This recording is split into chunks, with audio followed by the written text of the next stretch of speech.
Anyone who wielded a sword died during the Great War between the Orthodox faction and the demonic cult. The Great War between the demons and the Orthodox. The best part is, the battle that continued for 13 years, with endless hell, filled with tears, wails, and bloodshed. All of this had abruptly ended one day with an unexpected truce, which no one had predicted. Even 20 years later, the details of the truce remained a mystery. Both the heavenly demon cult and the Orthodox alliance seemed to have agreed to remain silent.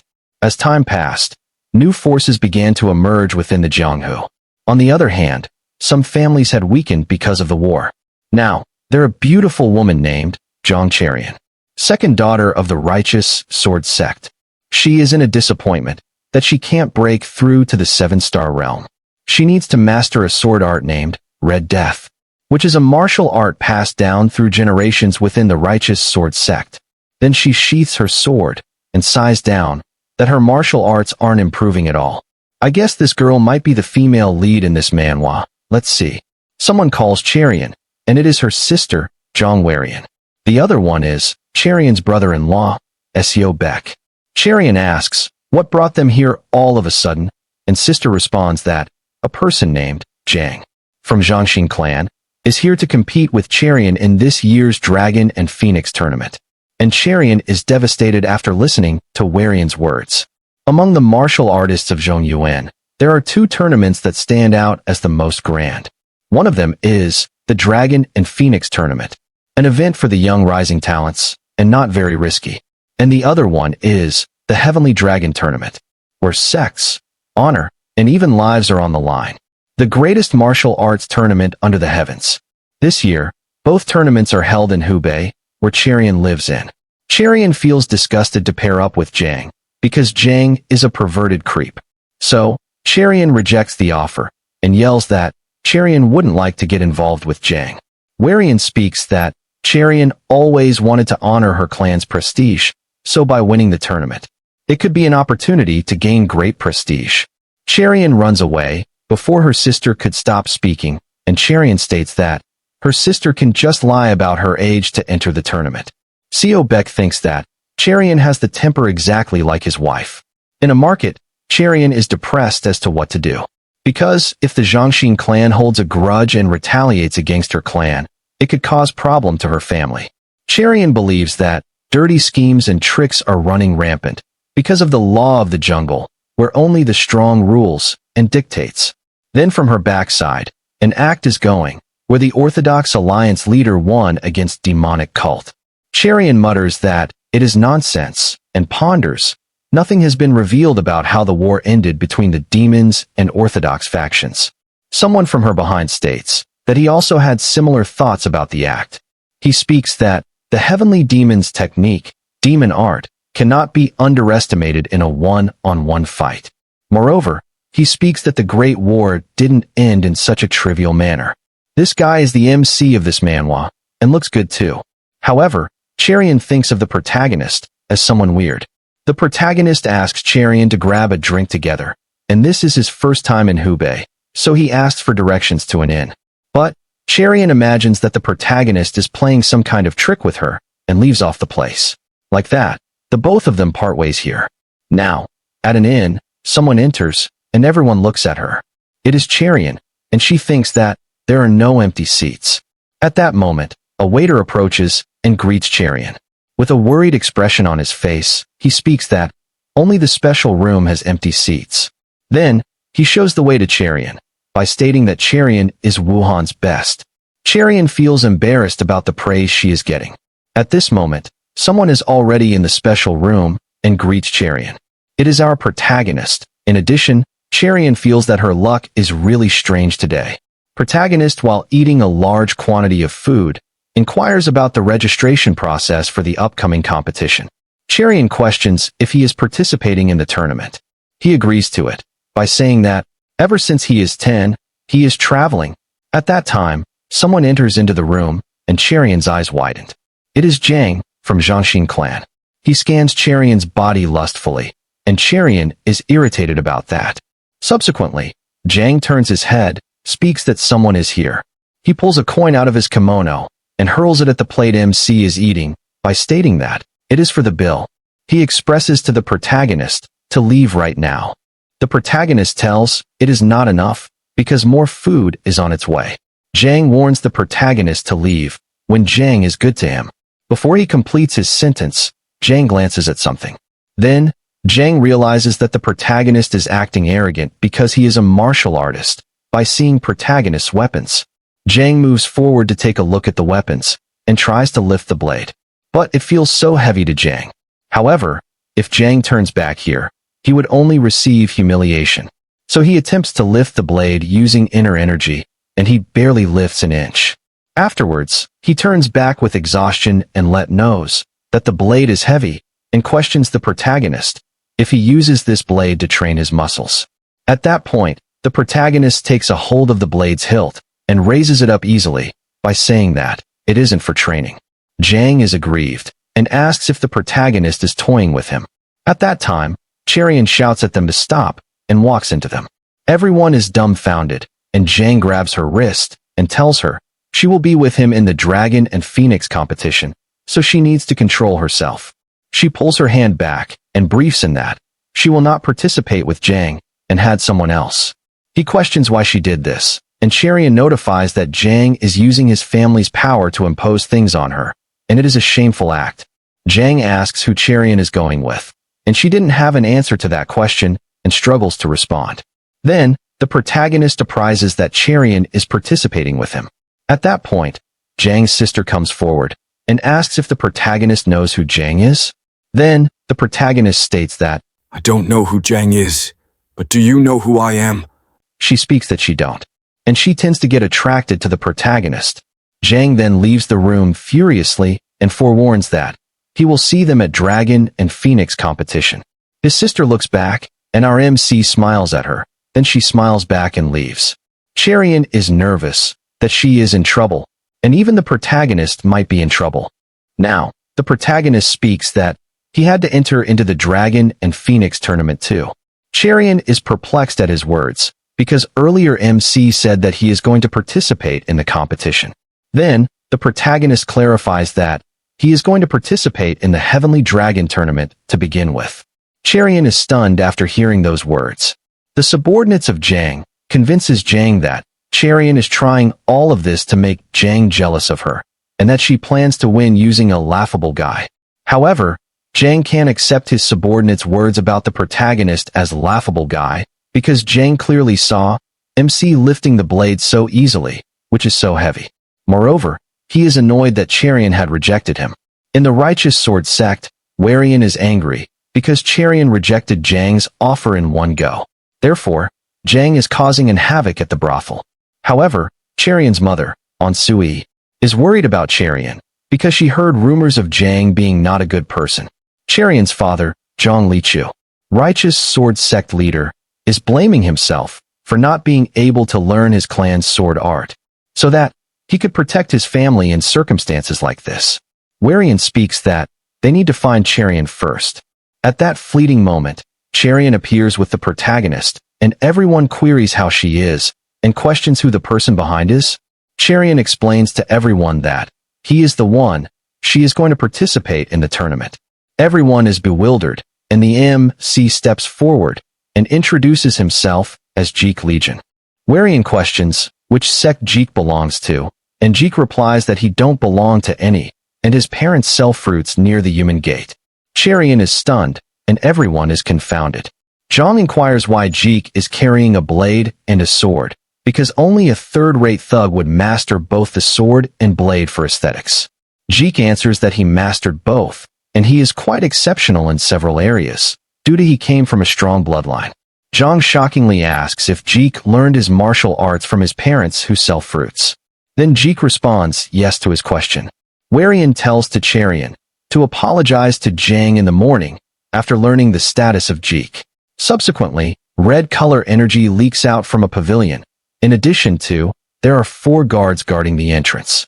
The guards enjoy themselves, and a person appears at that point. Then a guard stands up by unsheathing his sword and attacks Jeek with sword. However, Jeek dodges the sword effortlessly and uses a karate chomp to the guard's stomach. Then the attacking guy falls down, and the remaining guards startled there. Jeek speaks that this is his first step towards his future, so he don't plan to leave anyone behind. The moment Jeek finished his words, he swiftly launched himself towards the guards, and in a single strike, he slashed all of them. Like that, he slaughtered an entire room of guards in a moment, and opens the door. There, a few ladies are treating a man like a master, and an old man pouring liquor, and the big man who is like a sumo is Black Market's branch leader. The leader questions the purpose of Jeek, and Jeek responds, he is here to buy the most expensive person in this room. The big man laughs out loudly, and asks if Jeek has that much money to buy him. Then, Jeek inquires the price, and the leader tells, it is 500,000 Niang. Jeek instantly displays the amount mentioned by the leader, and tells that the deal is done. The leader is flabbergasted after witnessing Jeek pulling that much amount so easily, and there is more in Jeek's sack. The leader then questions, what if he takes all that money by killing Jeek? Jeek expresses that the leader could try that idea too. Then, the leader commands the ladies to move, and the ladies tries to seduce Jeek first, and once he loses his mind, they will attempt to kill Jeek instantly. The ladies dance around Jeek in a seductive way, and the leader thinks that the moment Jeek has stepped into the room, Jeek has been caught in a formation. Like that, a woman pulls out her hairpin and attempts to stab it into Jeek's throat. At that point, Jeek blocks it and throws the pin using sorcery to break the formation. Then, all the ladies in the room were freed from the formation, and the leader is shocked that Jeek instantly figured out the main item that could break the formation. Jeek wants to know if any of the ladies are here to serve the leader willingly, and every one of them keeps a disgusted face. Based on their expressions, Jeek suggests them to leave, and he will take care of the aftermath. Nevertheless, they were afraid of the leader. The leader bursts into laughing, notifies that he will let go all of them. Only after they cut of their limbs, though. Jeek warns the leader, Let's see if you have the guts to do something like that in front of me. With those words, the leader is aware of how intense the murderous intent is from Jeek's words. Likewise, all of the girls appreciates Jeek, after Jeek had given them all the money he brought, and let them off to start a new life. The leader is frustrated that someone who is like a toddler to him is ruining his business. Then the leader uses a martial art, which makes one grow big in size, and decides to kill Jeek in a cruel way. The leader attacks Jeek first, by punching. Nonetheless, Jeek dodges it easily. The leader tries to strike Jeek again, yet, Jeek leaps into the air. At that fleeting moment, Jeek kicks the leader on his face, and the leader flies off like a football. The leader coughs up blood, and gets back on his knees. Now, he makes an effort to using the inner energy. However, Jeek flicks a stone to the leader's direction, and it took off the leader's arm. With the force in the stone, the leader can deduce one thing certainly, that is, Jeek is a real master. The leader screeches and exerts himself to enlarge his body once more, but Jeek, without giving the time to the leader, gathers his inner energy and thrusts it into the leader's belly. The surge of force made the leader fall down, and the leader mumbles, where is Jeek, trying to take the leader's body by purchasing him. Jeek answers that the leader is mistaken, because Jeek is here to take the old man whose back is unstraightened. The leader inquires, what purpose is there for an old man like that? Moreover, if Jeek is here is to take the old man, with his skills he could easily kidnap the old man. Jeek then explains, he needed a reason to kill the leader, that is why he didn't do that. After that, Jeek greets the old man as Manor Master Wa, or to be more precise, Wa Mukyil. The old man agrees to it, for stating it is a nostalgic name that he wanted to forget. In the past, Wa is a formation arts genius, and anyone from Jianghu knows about the Phantom Manor, which is famous for having the best machining techniques. One day, his only daughter touched an unfinished mechanical device, and Wa lost his entire family in that accident, and he blamed for his foolishness. Later, he changed his appearance and went into hiding. Tears flows down from Wa's eyes, that he remembered that incident again. On that point, Jeek consoles Wa that it an accident and it is not Wa's fault. Wa is touched by those words, because up until now, no one had said those words to Wa. He puts into question as to how Jeek is going to use him from now on. Jeek answers it is to dominate the Jianghu. Wa falls on his knees and greets his new master, Jeek. Now, Jeek gathers his inner energy again, and Hua screams out loudly. Outside, someone is on a tree's branch, and thinking if the young master has finished his fight or not. Hua is stunned after seeing his back had been straightened back to normal, because once a body that is transformed by the supreme arts couldn't be reverted. Hua sincerely thanks Jeek for what Jeek had done. Jeek says that he is the one who should be thankful, since Jeek will be using Hua from now on, until Hua's bones wear out. Someone enters into the room and calls Jeek as young master. He is Jeek's bodyguard, Myong. Nevertheless, Jeek blatantly says to shave Myong's beard because he looks old. Jeek introduces Myong to Hua, and Jeek tells to Myong that plans had changed one more time, that they starting the process with Zhangxin clan. Myong questions why Jeek has been changing all the plans, like entering the Dragon and Phoenix tournament, and now with the Znaxin clan. To his question, Jeek answers that, "We never know when someone's mind will change, do we?" Myong states that, "Those are the words of a playboy." Like that, they funnily argue with each other, and Hua feels like he shouldn't interrupt them.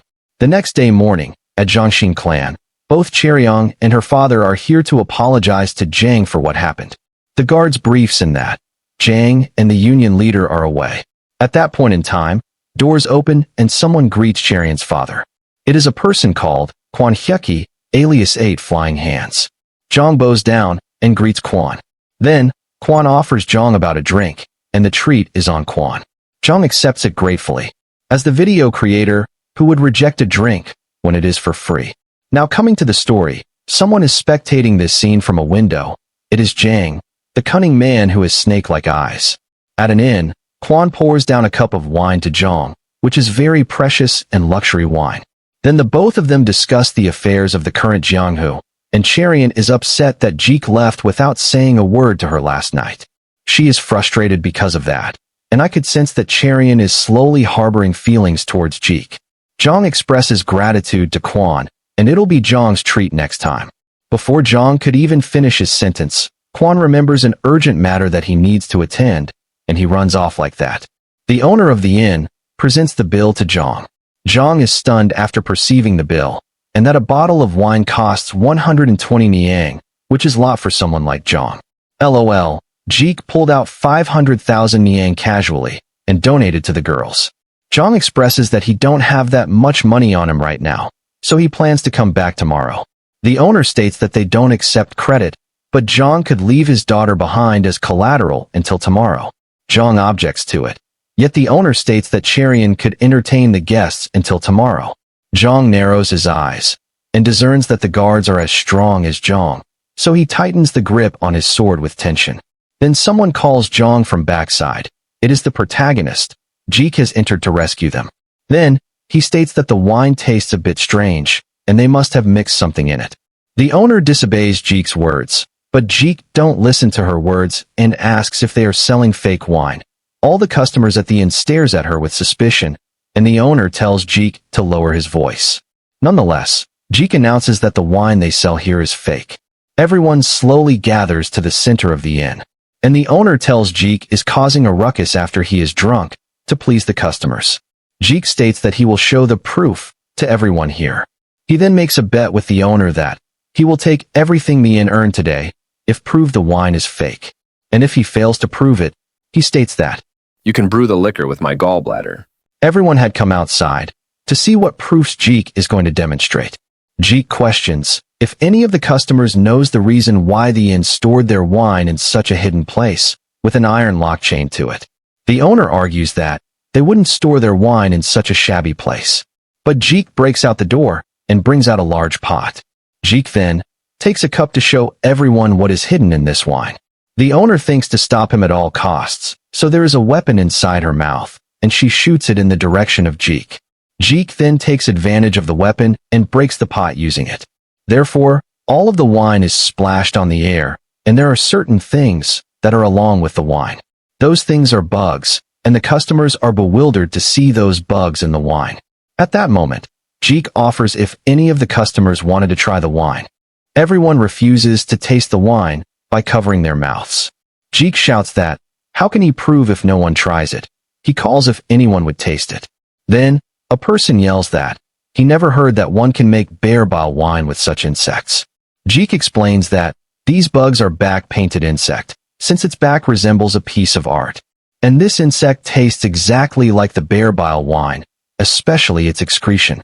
All the customers are traumatized that the inn is making bear bile wine with an insect's excretion. A person steps forward and questions how did Jeek know about it. The owner is surprised after seeing the person and greets him as Yang Imyam, Southern Peak Alliance leader. After the 13-year-long Great Orthodox Demonic War, having suffered significant losses, the 9 great sects and the 4 great families sealed their doors, and the demonic cult began living in seclusion. Taking advantage of the situation, 4 major forces established themselves as the strong players in the Jianghu. Among them, the Northern Heaven Supreme Family and the Southern Peak Alliance are the biggest forces. So this ordinary-looking old man is one of the most powerful people in the current Jianghu. Yang questions to Jeek, how did Jeek know about the insects that only live in the south? He answers that he had wandered around a lot ever since he was kid. Jeek introduces himself as, I am Joke Legion, the eldest son of drifting clouds and flowing water, the best fruit merchants on the outskirts. The old man is stunned after hearing that Jeek is the son of a mere fruits merchant. Then all of a sudden, he bursts into laughing and understands that Jeek is hiding his true identity. The guard beside the Yang is shocked that Yang is interested in such a kid. He is the White Tiger's squad leader, Makwi. He requests Yang that he will try the wine that Jeek presented, and Yang agrees to his request. After Makwi drank the wine, he is furious at the inn owner that this is the same wine they had earlier. All the customers are confounded after hearing those words, and they were disgusted that they drank an excretion of a bug. Like that, the Southern Alliance people busted the owner of the inn, and even her guard stayed out of it, because they know how strong the Southern Alliance is. Zhang sincerely expresses his gratitude to Jeek, that if Jeek is not here, they would be in a big problem. Jeek states that he looks forward to be treated as a savior too. Makwi believes Jeek as an interesting guy, but Yang tells to Makwi that Jeek is more than that. Because the moment Yang saw Jeek, the feelings which he had long forgotten rushed back in. It is a combination of tremors, excitement, and ambition. Yang's blood is boiling and urging to fight again, like he did in the past. Makwi now realizes how special Jeek is for the Alliance leader to feel this way. Somewhere in a forest, a person runs as if his life depends on it. He imagines that he must alert the higher-ups about the information he gained at all costs. He believes the fate of the Jianghu depends on it. Then, a person approaches besides him, and the exhausted man tries to unsheath his sword, but the other man shows tag, and states that he is from Orthodox clan. The exhausted man recognizes the tag as the Orthodox Alliance's tag. So he speaks up that he is from Northern Heaven, and they must cancel the 2 tournaments they're holding this year in Hubei, because a group called Flying Swallow Association is brewing a big conspiracy in this tournament. Then the other man tells that this year's tournament is held by Northern Heaven. So why is the exhausted man is reaching the Orthodox Alliance instead? The exhausted states that there is a spy among them, so he can't trust anyone. From the backside, the assassins are approaching them, and the exhausted man plans to become the bait, so that the Orthodox person could alert the higher-ups. The Orthodox man asks if any other person knows about this information, then the exhausted man states he is the first to know. The Orthodox man then responds, What a relief. The exhausted man turns his head at him, and he was beheaded in that moment. The Orthodox man explains that it is not the Flying Swallow Association, it is the Flying Swallowtail Association. A woman then lands on a tree, and the Orthodox person greets her as the association leader. The leader asks what happened to the other guys. The man speaks that they were taken off. She then appreciates him for his work and tells that the Dragon and Phoenix tournament will become a nightmare. Jeek states that he is looking forward to it, as to how good the meat tastes this time. Cherian laughs that Jeek is always talking about eating. Suddenly, Jeek senses something, but acts as usual. Cherian then shows her gratitude to what happened today. She understands that Zhang must have ordered Quan to do something like this. After that, Jeek tells they must first take care of the person behind them. It is Quan, and only now he got the news about what happened at the inn. Then, Jeek asks if it is an hobby of Quan to run a background check on the people he wanted to kill. Cherian is shocked that Quan is here to kill Jeek. Quan speaks that Zhang had ordered him to kill Jeek, and Cherian could clearly sense how strong the murderous intent form Quan is. She never slashed someone before, and she don't know if the both of them could defeat a person like Quan. Cherian questioned if Jeek had any real combat experience before. At that moment, Jeek takes a step back and requests Cherian to protect him from Quan with a worried expression on his face. Quan is a master of palm techniques. When he unleashes his skills, his hands seem to multiply into 8, which earned him the title of 8 Flying Hands. He was once a hero dreamt of a better Jianghu. But only later he understood the distinction between good and evil was meaningless. And then, he himself became a villain. Cherian is terrified to face such a guy all alone, and the difference in skill and experience is like heaven and earth. After that, Jeek tells her to unsheath her sword first. Then, she musts up courage and draws her sword. Quan prepares to a fighting stance too, and launches him in the direction of Cherian. Cherian dodges it in an arm's breadth, and realizes how fast Quan is, and she thinks to use her movement technique too. However, she hits a rocks and falls backward. Without missing this chance, Quan strikes her with much force. And Cherian realizes that real combat is different from practice. Even from a tiny mistake she could die.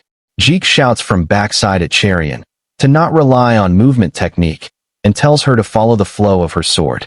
She understands what Jeek is trying to say and gives it a try.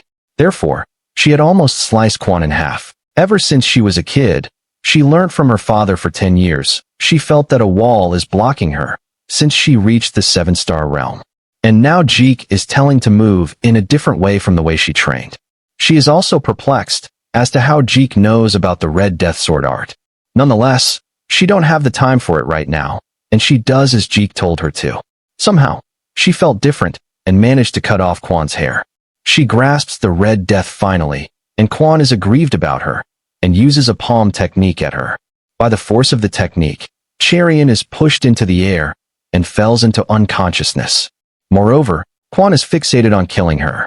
However, all of a sudden, she went missing in the midair. Then, someone speaks from backside, and as he turned his head, Jeek is in the midair holding Cherian, like a protagonist who saved the heroine from crisis. Quan is dumbfounded that Jeek is using a technique to walk in the midair called Void Steps. Jeek corrects that it is not Void Steps, it is the Heavenly Thunder Steps he learned from his father.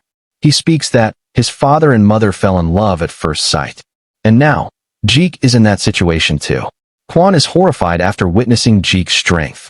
At that fleeting moment, Jeek punches Quan in the middle of his face, and Quan is blown away from the force alone. Quan realizes only one thing, that Jeek is on a whole other level that he can't even comprehend. To Quan, Jeek feels like a dragon soaring on the land. He begs Jeek to let him alive. Then, Jeek speaks that he hates his father, because in situations like this, his father would tell Jeek to forgive Quan. Quan feels scarred and tries to run away. At last, the protagonist is pulling out the blade that is wrapped in a cloth. In addition to, Quan hears the sounds of a ghost's wailing and looks back. There, the blade is unleashed, and the blade looks like a demon itself. With a single slash from the blade called Northern Hellblade, Quan is sliced in pieces, and Jock looks like ferocious demon that had ascended from hell. The protagonist sings a song, while carrying Cherian on his back. Cherian listens to his song calmly, and Jeek asks if she is awake. She is blushed and tells Jeek to put her down. Nevertheless, Jeek insists that he will carry her. She inquires what happened in that fight, and Jeek explains that Quan had no luck at all. He got a fatal blow from Cherian's strike from the sword Cherian wielded, with her eyes closed. After that, Jeek went in and finished him off. Then, Jeek says there's something other than this, which is important right now. It is the beginning of the Dragon and Phoenix tournament. In a cart, there are 2 old people in it, and a middle-aged man standing outside. The weapons emit an aura very strong, and the woman asks with a serious expression if he brought the item she asked. He nods to it, and presents the dumplings she asked. She eats it joyfully, and notifies that they will arrive in Hubei soon. At that time, she tells a story to the middle-aged man, about the old man, when they first met. As soon as the old man saw her, He drew his sword and lowered his voice dramatically and said, "Supreme Demon Empress, I don't care about your past misdeeds. But the day you step on the young master's shadow, you will die right there." The old man grabs his head and yells that he was senseless that time. The middle-aged man asks who the young master is, and old woman states that it's Jeek Legion's father.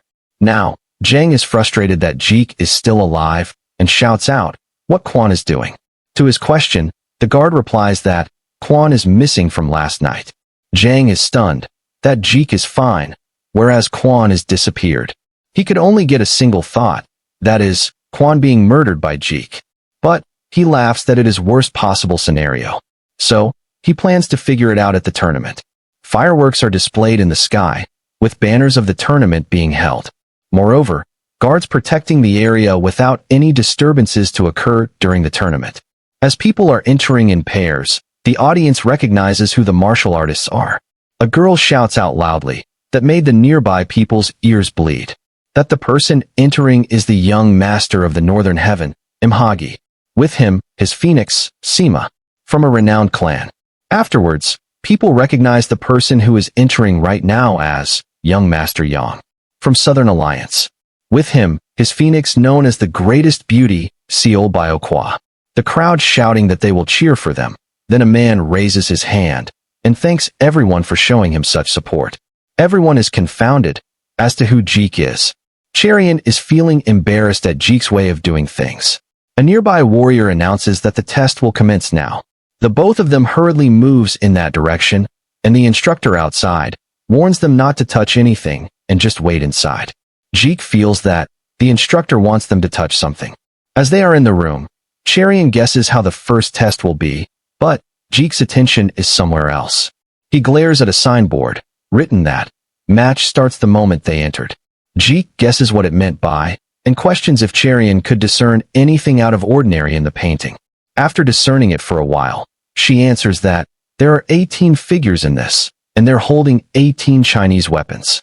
Jeek states that is not the right answer. They made the painting like that to make people fall into a trap. He suggests Cherian to look closely once more. And this time, she guesses that all the figures in the painting are looking at one thing, which is the incense burner. All the participants inside the room are whispering to each other that they shouldn't touch anything because the examiners are watching all of them. Then a hand comes in the direction of an incense burner, and the hand grabbed it. The nearby participants flinched by seeing that someone touched something. And it is Jeek. He looks at the burner from up to down, and states that it is written Dragon and Phoenix Hall on the bottom. So, he figures out that they need to go to the Dragon and Phoenix Hall. A participant shouts loudly at Jeek to drop the item he took, because the instructors told them not to touch anything. The angry participant states that it causes harm to everyone present here. Jeek answers to that participant, why is a young man like him is only following the rules? He speaks that kids should rebel and reject against the existing order. The participant yells that it is only for immature kids, and he glances at the examiners, if they are looking at his direction or not. This participant is doing all this ruckus just for gaining some extra marks in the examination. So, to increase his impression even more, he tries to draw his sword out, but his sister requests him not to do that. Yet, he don't listen to her, and moves forward. At that fleeting moment, Jeek pushes the sword inside the scabbard, and forewarns him that, not to humiliate himself in front of everyone here, and they can feel how intense the Jeek's aura is. To everyone it looks normal only, and his sister is happy that her brother listened to her words and didn't draw the sword out. She apologizes to Jeek for her brother's rudeness, and Jeek smiles brightly at her.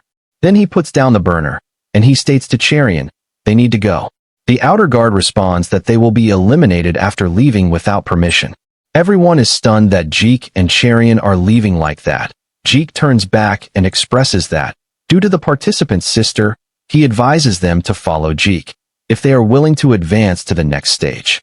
But the participant rejects aggressively. Like that, the both of them leaves this place.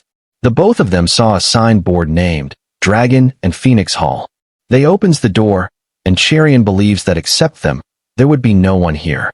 However, contrary to her words, there are so many here, that she is stunned after witnessing these many people here. The renowned people were all present in here, and Jeek asks Cherian, whether she found how this many people had passed the test. Now, Cheryong realizes that all of them had passed due to corruption. Jeek states that could he certain of that, because of an idiot he saw? Cherian looks at who the idiot Jeek mentioned is, and it is Jang. Cherian can't comprehend how Jang is looking confident, even after he did something like murder. Jang looks at Jeek, and his nerves are boiling by the fact that Jeek is all fine. Jeek then releases a faint amount of aura in Jang's direction, and Jan felt a chill ran down his spine. Jang then takes his eyes off Jeek, and here his sister is starting lustfully at Jeek, and Jeek is smiling at her. Jang is furious that his sister is all lovey-dovey at his enemy. Later, drums rang, and a person appears on the top floor. He then announces that all the dragons and phoenixes gathered here have passed the first gate. Everyone shouts out in happiness that they cleared the first gate. Cherian is happy too. Then someone yells from backside, and everyone turns back. There a person speaks that he has something to say. The person is the participant from earlier. Both Jeek and Cherian recognized him, and he yells that this test is unacceptable because there are people in here who should have failed. Everyone can't understand why someone is yelling like that. The instructor from above demands an explanation to his words. He explains that when they have entered, the host told them not to touch anything. Then he points his finger at Jeek and speaks that the one who broke the rule should be disqualified instead. All the people behind the participant agrees to it and shouts that this is unacceptable. And after shouting like that, the examiner warns them to stop their whining. He questions that if he were to die at an assassin's hands he couldn't find, what will he do then? Will he argue with the ruler of hell, Yama? In Jianghu, one must keep their guard up at all costs. Cherian asks how did Jeek know that the incense burner is the clue. She asks if it was in coincidence. To her question, Jeek responds that there is no such thing as coincidence in Jianghu.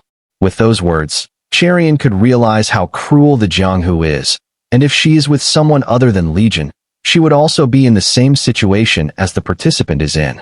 The instructor from above laughs and imagines that the disqualified students will thank the heavens later because the tournament is going to turn into a massacre. At the evening, Jeek treats Cherian's family to a treat. He cooked all the food and boasts about his cooking. He mentions that his mother's perfect, but her only flaw is that she can't cook well. Cherian is happy to see her younger sister named Young. Young suddenly fell ill at the age of 7. Even the most reputed physicians couldn't find the cause. Cherian is saddened that, as to her younger sister's illness will ever be cured, due to her condition getting worse with each day passing. And Cherian is curious that who Jeek is. Because of him, Cherian is eating the food happily now that she passed the first gate. But she don't know anything about Jeek, except his name. In the night, Jeek is in a flower field, and as he steps forward, the ground shatters, and the rocks flew upwards all of a sudden. And in an instant, it became a new place. Then, Jeek responds that it looks great. From the above, Hua and Munying are watching this. And this is a formation made by Hua. As he dismantles the formation, everything comes back to normal. He states that he had installed 3 formations in the manner, and even an expert martial art cannot escape it, unless they know how to dismantle the formation. Jeek interrupts that there is a martial art that could break a formation without dismantling it. Jeek says he will let know Hua what the martial art is at a later time. Both Jeek and Myong walks on a mountain, and Jeek discusses that the construction will be done soon. So, they have reached one step closer to their goal of creating a sect, which is the strongest sect in all of Jianghu. Myong informs that he discovered the whereabout of the wind god. Jeek responds that he will visit the place tomorrow. Myong asks if there is anyone Jeek wants to offer the wind god to, with a smirk on his face. Jeek tells Myong to stop the nonsense, because Myong already knows about it. The next day, in a market, Jeek takes Cherian to a weapons place, so Cherian could obtain a real weapon. In the past, she saw a pack of kunais, which costs around 5 niang, and she thinks to save her pocket money and buy those pack of kunai. After seeing that, Jeek is taking her to a weapons place. In that place, there is an old man who looks confident, and the atmosphere feels scary to Cherian. She thought Jeek is visiting Hubei for the first time, so how could he know a place that sells dangerous and valuable items? Jeek inquires the owner if this is all he got. The owner glares at Jeek's weapons and shows something different to Jeek. It is a dagger called Frozen Jade Dagger. Cherian thinks it's so pretty, and the owner reveals the price of the dagger as 15,000 niang only. Cherian's jaw had dropped after knowing the price. Jeek asks, what can the owner give him if he purchases the dagger? The owner questions if there is anything Jeek wants. Then Jeek suggests that he likes to choose one of the items here. The owner accepts it, and Jeek points his finger at a weapon and states that he chooses that weapon. Both the owner and Cherian are shocked after witnessing what the weapon is. The owner laughs enthusiastically and wants to know our protagonist's name. Then he introduces himself as Jeek Legion. It's the owner's first time hearing that name, but he can't comprehend how a kid like Jeek is able to recognize such an extraordinary weapon. Then, the owner senses that the blade and sword that Jeek is carrying truly belong to those the owner thought at first. As the video creator, I still can't understand who Jeek Legion really is. The owner asks if he had the chance to meet Jeek again.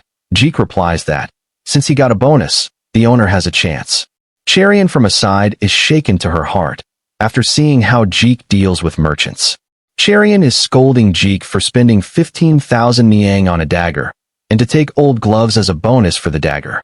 Moreover, Cherian is curious as to how Jeek had that much money with him. She questions if Jeek had done something bad, or is he the son of a rich family. Jeek tells Cherian to give her hand for a moment. She objects that she don't need a glove or anything like that. Jeek explains to Cherian that if she adorns these gloves, her martial arts will improve because Cherian is stuck in 7-star realm. Then he grabs her hand and helps her adorn a glove. The glove becomes transparent, and she feels wind surging towards her. She can realize that the glove is not an ordinary item. Jeek states that the glove had accepted her. Moreover, on her palm, the character Wind is visible. In addition to, on Jeek's palm the character God is visible. If they wore one each, the gloves will react when they're close. The material is no ordinary material, because the original master was the Fist King, famously known as Wind God, the greatest martial artist of Jianghu 300 years ago. In one word, it's the treasure among treasures. She asks Jeek with an uneasy expression as to why Jeek is treating her so well. Jeek then smiles at her brightly without saying a word. Now, the second gate is about to begin in the Dragon and Phoenix competition. Cherian can't understand why they have footprints on a stone slab. Then an instructor informs that the second stage will be a striding art, where the participant must start from one end to the other end.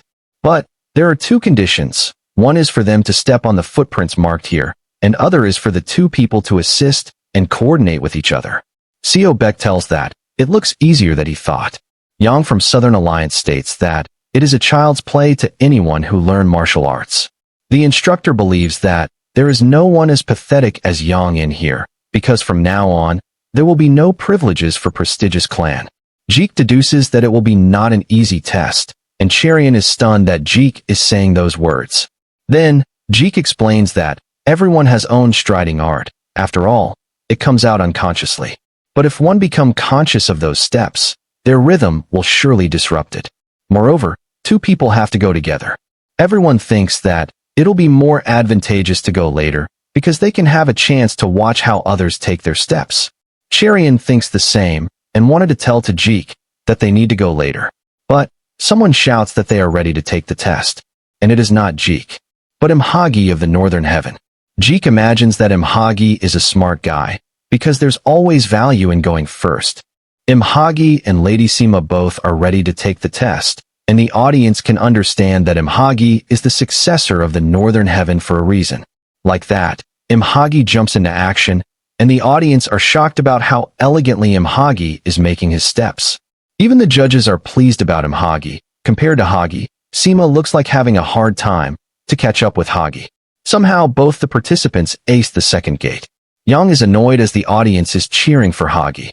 Cherian feels that she is nervous after watching them.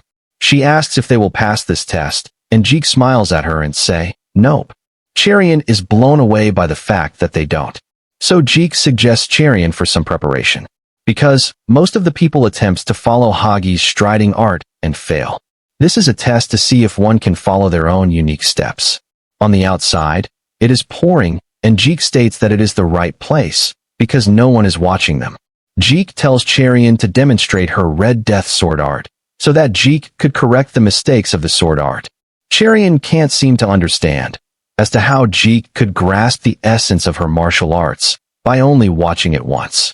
She questions what Jeek's real identity is, and he states that he is someone who is good enough to teach her martial arts. She had no idea what Jeek meant, but she doesn't care about that, and demonstrates her technique. As Jeek is witnessing her techniques, he scans like a robot and stops Cherian, and he advises her to slow down by half a breath. As he advised, Cherian does that, and saw results instantly. Likewise, the both of them continues to practice their martial arts, and when Cherian is making a mistake, Jeek provides her a solution to that. Finally, she continued till the final form, and it is a complete different feeling to what she had done all this time. Jeek congratulates her, because she had surpassed the 7-star realm and advanced to the 8-star realm. While the rain is pouring down continuously, Myung is waiting on the road for someone. Then, 3 people are walking wearing bamboo hats. And they are the people we have seen a while back, and Myung greets all of them. Myung reports that young Master Jeek is taking the Dragon and Phoenix test right now, and he will escort them to the competition hall. The old woman nods to it, and states that Myung looks like an old man, because he didn't shave. Even the old man speaks the same thing, that Myung looks 5 years older, which strikes into Myung's heart. The 3 people leaves like that, and Myung is standing still in rain, as if his heart had broken. Now, at the competition hall, the audience are confounded that Jeek and Cherian both are drenched in rain. Jeek introduces himself from the drifting clouds and flowing water, and Cherian from Righteous Sect. Some of the audience think that Jeek is lying about his clan to cover the fact that he don't belong to any clan. Jeek tells Cherian that, from now on she is in 9 stars realm. Even Cherian herself can't imagine that she advanced to 9 stars realm in such a short amount of time. Jeek states that he named the operation this time. By jumping on the stone slab, he speaks that it is Operation Dragon and Phoenix shine together. The audience are not being able to utter a single word after spectating the performance of Jeek and Cherian. She is amazed by the fact that her body is moving so easily, and before she could even knew, she had reached the end the stone slab and finished to the second gate so easily. She don't even remember how she had passed the trail. Jeek states that it was an impressive operation this time. Like that, the judges announces that Jeek and Cherian both have passed through the second gate. Outside, Jeek is staring in front of him with moving at all, and the 3 people have arrived to the tournament hall. At that time, Jeek calls her as grandmother and attempts to embrace her. However, the old woman pokes Jeek's forehead with her weapon, and blood flows like a fountain from his forehead. The old man states that anyone would think the old woman as Jeek's biological grandmother. Jeek is happy to see his grandmother after a long time, even though she is not his biological grandmother. She asks that if Jeek is establishing a martial arts sect, because it could a huge uproar in the current Jianghu. Jeek responds that he is going to devour the entire Jianghu. Her grandmother explains that it will be not that easy. The reason is, setting aside the 4 great major powers that have appeared now, the 9 great sects are not something to take lightly. Moreover, there is also the heavenly demon cult. All the people are waiting for Jeek's response, and Jeek answers that he is not worried about the things that haven't even happened. Grandmother can't understand if Jeek had taken after his father or his mother. Jeek orders Myung to escort the elders safely, since Jeek had someone he needs to meet. Near the mountains, Cherian questions if Jeek is joking with her, and Jeek discards it. He signifies that they need to cross this bridge called the Life and Death Bridge. Cherian disobeys to cross the bridge, and Jeek indicates that Cherian will really regret it later, that if she don't cross the bridge right now. Because the man that Jeek is targeting is also helpful to Cherian in a way. And this bridge is like a flatland to Jeek.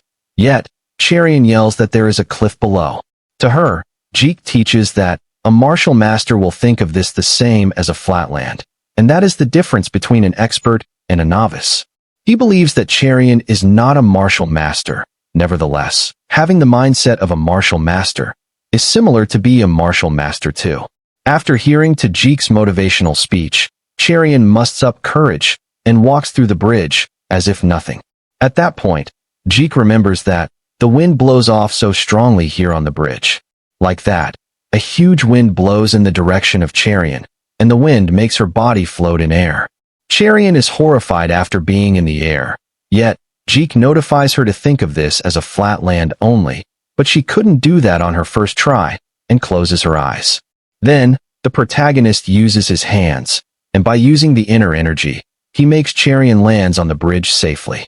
She is astonished by witnessing Jeek's martial arts. She feels that, just now her life had almost ended. She is terrorized that her feet don't even move even an inch. At that time, Jeek expresses that, "From the moment I saw you, I thought my heart had stopped beating. I want you to live with me for the rest of my life because I like you." Cherian suddenly stopped thinking about the cliff down her feet, and only thinks that Jeek is in love with her all this time, and don't know what to say. Somehow, she walks to the end of the bridge, and Jeek congratulates her on the occasion that she passed through the bridge. She questions what Jeek had said to her right now, and she asks by blushing if Jeek said those words so that Cherian could cross the bridge, and he agrees to it. She is frustrated and punches the wooden pole that Jeek has toyed with her feelings. Then, someone shouts at Cherian that she is punching the wooden pole, which holds the ropes to the bridge. Cherian apologizes and Jeek turns his head back. After seeing Jeek, the bald man flinched all of a sudden and leaves them alone. But Jeek explains to the monk that the monk cannot deceive Jeek's eyes with his disguise. Inside the temple, the monk can't understand why Buddha sent someone like Jeek. Like that, the monk peels off the skin mask he worn, and Cherian asks who the monk is. To her question, Jeek replies that he is a specialist in 8 different skills. And there is only one person in the Jianghu. It is Unbounded Handsome. However, she can't call the monk as Unbounded Handsome after seeing his face. This man is called Unbounded Grotesquerie. Jeek then lays his palm of Grotesquerie's head and introduces him as Jeek's disciple. Cherian questions how did it happen. He responds that the monk lost to him in a bet, and the loser was supposed to serve the winner as his master. She asks what was the bet about, and Jeek answers, "First, it is a game of Weiqi." The monk objects that someone definitely told the moves to Jeek using telepathy. Then fraudulence. The monk objects once more by saying, Jeek used a dirty trick to deceive the monk. Finally, they had a duel. The monk objects one more time that Jeek must have used poison. All the 3 tasks are the specialties of the Grotesquerie, yet Jeek won against him in his own game. Jeek speaks that he had a request today, and it is for the monk to treat a patient. The monk objects that he don't treat anyone that easily. Even the rich guys had to beg him. Jeek states that if the monk treats that person, the bet will be dismissed. The monk instantly gets up and urges Jeek to take him to the patient. Cherian questions who is the patient Jeek is requesting about. He just smiles at her, and later, it is Cherian's younger sister, Suryun. The monk takes a look at her condition by holding Suryun's hand. Cherian thinks that up until now, no one could even figure out what the problem is, so she hopes the problem will be solved this time. Jeek calls the monk as Sir, and inquiries about Suryun's condition. The monk feels happy inwardly that Jeek is showing respect to him in front of others. He explains that a venomous bee stung Suryun. It's a rare bee called blood bee. The parents are shocked that a venomous bee had stung Suryun. The monk states that he will write down the medicines, and they have brew it for 15 days. After that, they need to feed Suryun well and have her exercise. With this process, in a year, Suryun will be back to normal. Zhang falls on knees and shows his gratitude to the monk. Cherian's mother appreciates Jeek for his help, and they'll make sure to repay the kindness. Jeek reveals that Cherian has tried to her best and risked her life. Later, Jeek shows his gratitude to the monk, and he apologizes for everything.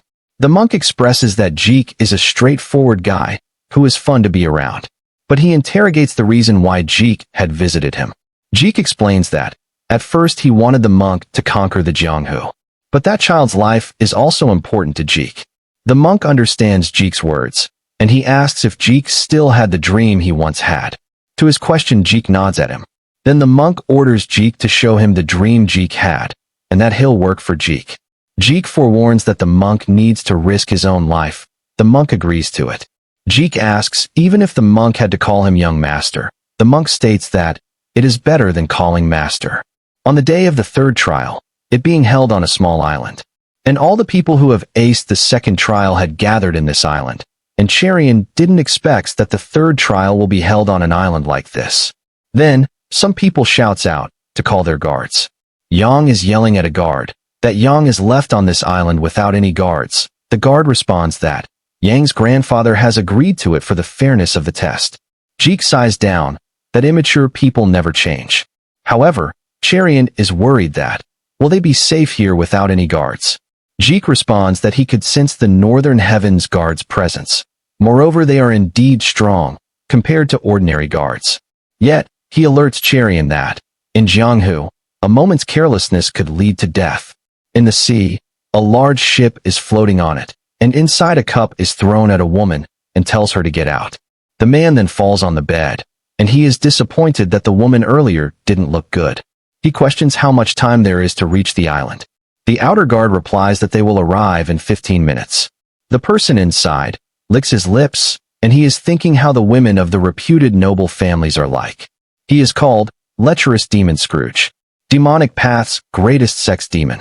Now, on the island, a bald man named Yom Chung is instructing that the flag that he is holding is the dragon and phoenix flag. Those who seize this flag will pass the third round. The audience are muttering that whether they need to fight for the flag. The instructor announces that no one will be fighting. All they have to do is, from the two gates that are here, the participants must enter from the left gate. They'll circle around the island and eventually come out of the right gate. In other words, the entire island serves as the third gate. The first four pairs, who returns from the right gate, are only able to take up these flags. After that, a lady meets Cherian to inquire about the third gate, and she introduces herself and her senior brother beside her. And the lady knows that Cherian is from the righteous sword sect beforehand. Cherian questions how did she know about her. Then the lady explains her senior brother fell in love at fight sight with Cherian. And the man beside her states that it is a misunderstanding. Oh, so there is someone who is a competition to the protagonist in love. Then the instructor scolds the three of them to shut up. He explains that this island is full of traps, so one must keep their guard up at all costs. The audience are starting to fear after learning there are mechanical traps on the island. The instructor displays an arrow and speaks that the arrows are wooden-tipped only, and there are instructors everywhere on this island. So, if anyone found themselves trapped, they can shout out the word, instructor, and an instructor will arrive. After the beginning of the third trial, Cherian states that this is her first time traveling on an island. Then, Jeek explains how he had been traveling ever since he was a kid. He divulges that there is almost no place that he hadn't visited. Cherian feels like she is living under a rock whenever she is with Jeek. Jeek consoles her that he'll take her to new places in the future. Cherian is blushed after hearing Jeek's words. However, there is something that is bothering Jeek from the starting of the third trial. It's just that he can't feel any presence of the instructors that he felt earlier. Cherian is worried all of a sudden. Yet, she leaves it like that and moves forward. Then, she senses something and draws her sword outside and blocks a mechanical trap. From her backside another arrow is shot, and it is blocked by the protagonist. She appreciates Jeek for helping her block the arrow. Nonetheless, Jeek looks worried and reveals that it is a real arrow. At that moment, someone yells out loudly to save her. Jeek instantly moves in that direction to check what happened. Near the sea, there is a ship arrived, and the guards can't understand why is a ship arriving in the middle of the dragon and phoenix competition. Then all of a sudden, something fell from the ship, and they are shocked after seeing that an instructor's head is felled like that. A person speaks from the ship that he thought all the instructors have been done for. Yet, there are some here. Both the instructors are horrified of the lecherous demon's aura. Then an instructor moves back to alert the others about this. At that fleeting moment, a chain revolved around his neck and beheaded in an instant. The last instructor is frustrated, but what can he do? He also died in the same way. The leech speaks that the women are waiting for him. As Jeek arrived, there are people visible to him, and he was stunned after glancing at the scene. It was Jeek's competitor in love, who had a crush on Cherian. I guess the story writer did this, so that there will be no competitors to Jeek. All of the participants are frightened. Jeek spots a sharp blade stuck to a tree. One of the participants is scared and calls out for an instructor. But No one responds. It is because of that leech demon and his crew that every instructor on this island is dead. Cherian can't understand why no instructor is responding for their call. She suggests to leave form this place. However, Jeek explains that it is not possible, because the enemy anticipates that the participants will try to retreat, so they might have installed the most powerful traps to block them. So he advises that they should keep on moving forward. Cherian's question if there is a way to destroy the formations. Jeek explains that there is always a way to destroy mechanical formations. After all, they are created by humans. Both Cherian and Seol from backside are listening to what Jeek is explaining, and I guess there is a competitor for Cherian now. Jeek continues explaining that every formation master will create a solution to their formation, but it is difficult for even Jeek to figure out the solution. Seol believes that Jeek is bluffing too much. However, compared to Yang, she thinks Jeek is better. Afterwards, all of the participants are walking in a same line, because all the routes have merged at the end. Cherian feels uneasy, since it's been a while, there haven't been any particular traps. Jeek feels the ground is strange, and all of a sudden, and Cherian believes that they are falling down, but it is all a illusion only. She guesses that this trap might be the one that is installed for the third gate, but Jeek denies it. The reason is, the swamp isn't just any simple trap. It is a swamp that blocks the inner energy and sucks one person deeper the more they move. Even Jeek can't gather his inner energy when he is in the swamp. Moreover, the swamp isn't all there is to it. Everyone looks up, and there is a blade above their heads. The blade commenced moving and falls swiftly on the people below. Like that, the people beneath the blade were all crushed or sliced in half. The blade is backing up to its position and rotated a bit, and once again it started to fall down. Jang is near the blade, but he is not exactly beneath it, so it is not a problem even if the blade falls. At that moment, a person grabs Jang's kimono and begs Jang to save his life.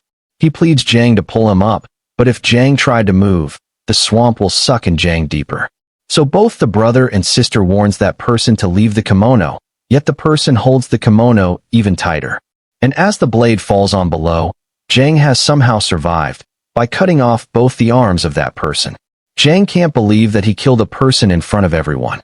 Then he looks at Hagi and explains himself that it is not his fault, and Hagi states that it was the right choice. Then, Jang imagines that he is always right. The blade is changing direction once more, and Cherian imagines that, whenever she is with Jeek, she had the hope to solve anything. She wanted to tell Jeek something, but he disappeared all of a sudden. She glances it upwards, and the blade is at the top of her head, and it rapidly moves down. In that moment, Cherian is sucked into the swamp, and she was being dragged down. She realizes that something is pulling her down, and after a moment, there is water all around her, and she can feel her inner energy again, and the one who pulled her into the water is Jeek. Then Jeek pushes her with his inner energy, and she comes out of the swamp, and her body flies upward, that she reaches the top of the mechanical device. Then, Jeek sends her a transmission sound which is to cut out the mechanical device. As Cherian is falling down, she thrusts her sword into the device and holds onto it. She can feel the scent of the blood from the blade that killed numerous people. With the help of the golf she had, she realizes that Glove is surging her inner energy, and with a single thought in mind, she slashed the device. Like that, the device was sliced off, and the people beneath were all joyful that they have survived. The people who have survived the crisis, all of them shows their gratitudes to Cherian. Yet, she is unpleasant about it, because the one who deserves the gratitude is Jeek. He tells that it is not the time to draw the attention yet. As all of them are walking, a person shouts that the exit is near. The participants are running towards the exit, thinking that they will saved when they reach the end. The participants flinched at the end, that the instructor has been hanged to a tree. What's shocking them even more is that the instructor is a martial master, and for a master like him to be dead is something very dangerous. The leech introduces himself as the lecherous demon Scrooge. Most of the participants present here are aware of the misdeeds of the leech.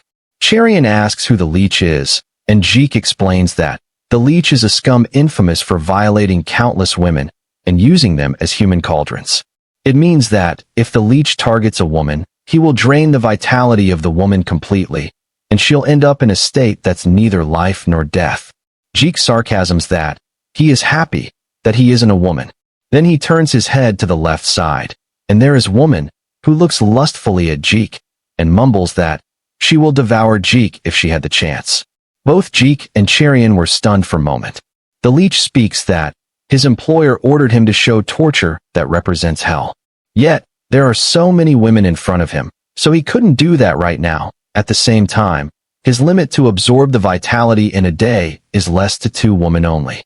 Jang calls Hagi and suggests to form a team to eliminate the leech. However, Hagi states that if they formed a team, they couldn't even defeat any instructor that monitored here, but that leech had eliminated all the instructors here, so it would be downright foolishness to do that. Before he could even finish his words, someone charged at the leech. It is Yang. He yells that the leech has messed with the wrong person. Yang swings his sword at the leech. Nonetheless, the leech grasps Yang's hand and breaks it. Yang screams in pain. At that point, the leech grabs Yang's neck, but Yang glares at the leech without any fear in his eyes. Then, the leech warns Yang to lower your gaze. Yet, he still continues to stare at him. In that moment, the leech slaps Yang very hard, that he spilled blood. With the same force, the leech slaps down Yang nonstop, that his face had swollen. Cherian thinks to fight the leech. However, Jeek stops her by saying that experiences like this makes a man stronger. He was beaten to a pulp, and the leech throws him down. Then, Seol helps Yang to wake up, and the leech is amazed to see a beauty like Seol. He asks for her name, and she replies to it. I am Song Pyeok-hwa. He recognizes Seol as the greatest beauty, and since she was from a prestigious sect, he was ambiguous to taste her vitality. Nevertheless, one wasn't enough for the leech, so he scans for another woman. In all the women present here, Cherian has piqued his interest. However, he didn't know that her boyfriend is a ferocious beast. He commands an underling to bring the 2 women who he selected to the ship. The underling reminds the leech that they must take all the people before the Northern Heaven reinforcements arrive. But the leech warns the underling that he's been waiting for this moment for so long, so no one should interfere him this time. Someone calls the leech, and it is the protagonist. He speaks that Cherian is his phoenix partner, that they live and die together. So he tells the leech that if he is taking Cherian, then he should take Jeek as well. The leech orders his underlings to bring both the woman and their partners along too. In a cave, the leech expresses that he never seen women as beautiful as these. Moreover, he got 2 beauties at that. Therefore, he plans to devour the women in front of their dragons, so that the boys would feel heartbroken. All of a sudden, the fire has lit off. In addition to, both Seol and Yang have fallen down too. The leech can't deduce who did this, and he is sure that it isn't Cherian, and he looks at Jeek. Jeek then looks at the leech, and smiles eerily. The leech hurls the chain in the direction of Jeek, yet, he escapes it effortlessly. Then, he stands on the chain, and runs towards the leech, and he uses his palm to attack the leech, and the leech blocks it. The leech speculates that Jeek is not an ordinary youngster. Regardless of that, the leech swings his chain all over the place, and Jeek went into hiding in this commotion. As the cave is collapsing slowing, Cherian pulls both Seol and Yang to a safe place. At that moment, Jeek, who is hiding, approaches the leech from the backside, and gives him a scratch on his face.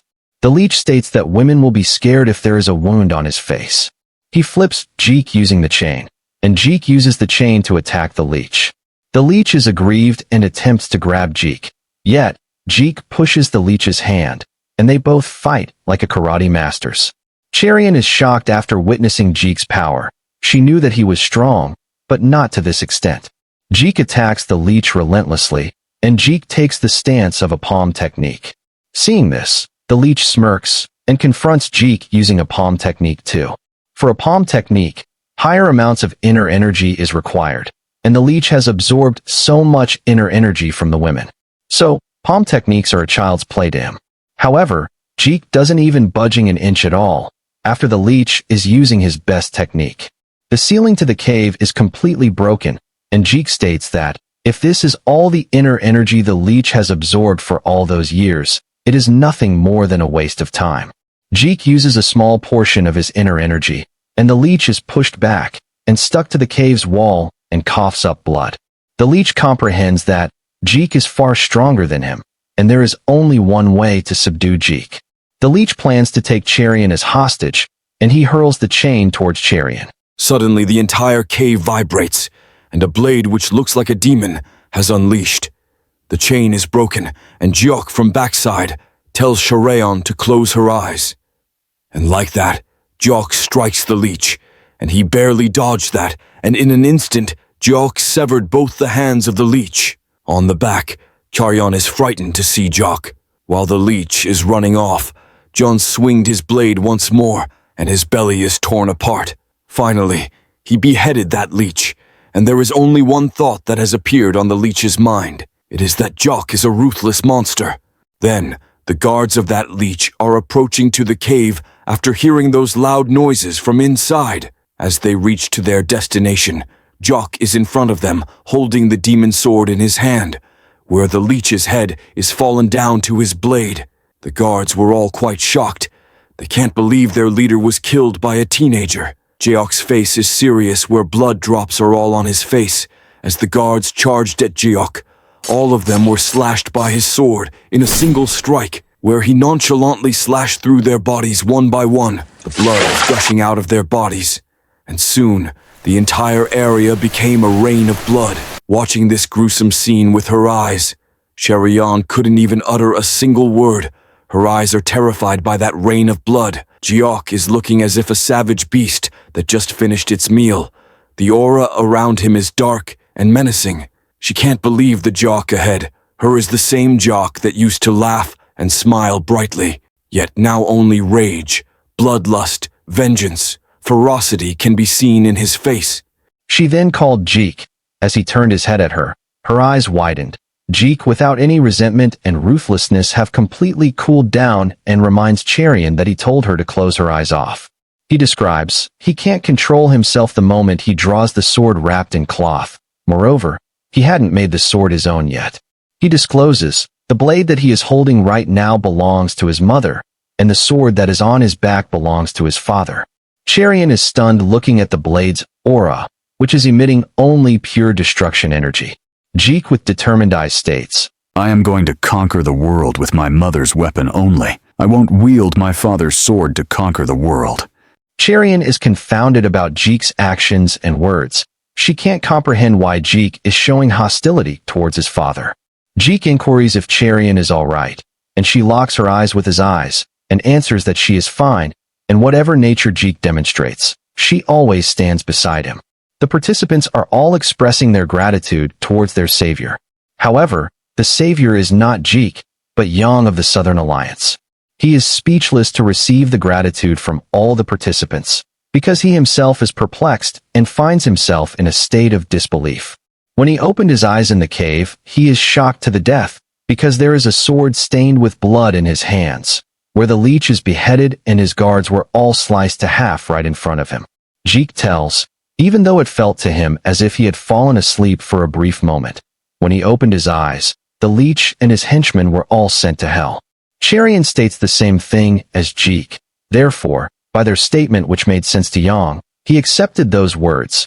Then he clenches his fist and believes that he defeated all these people by thinking that his grandpa might have implanted an unparalleled martial art into his body.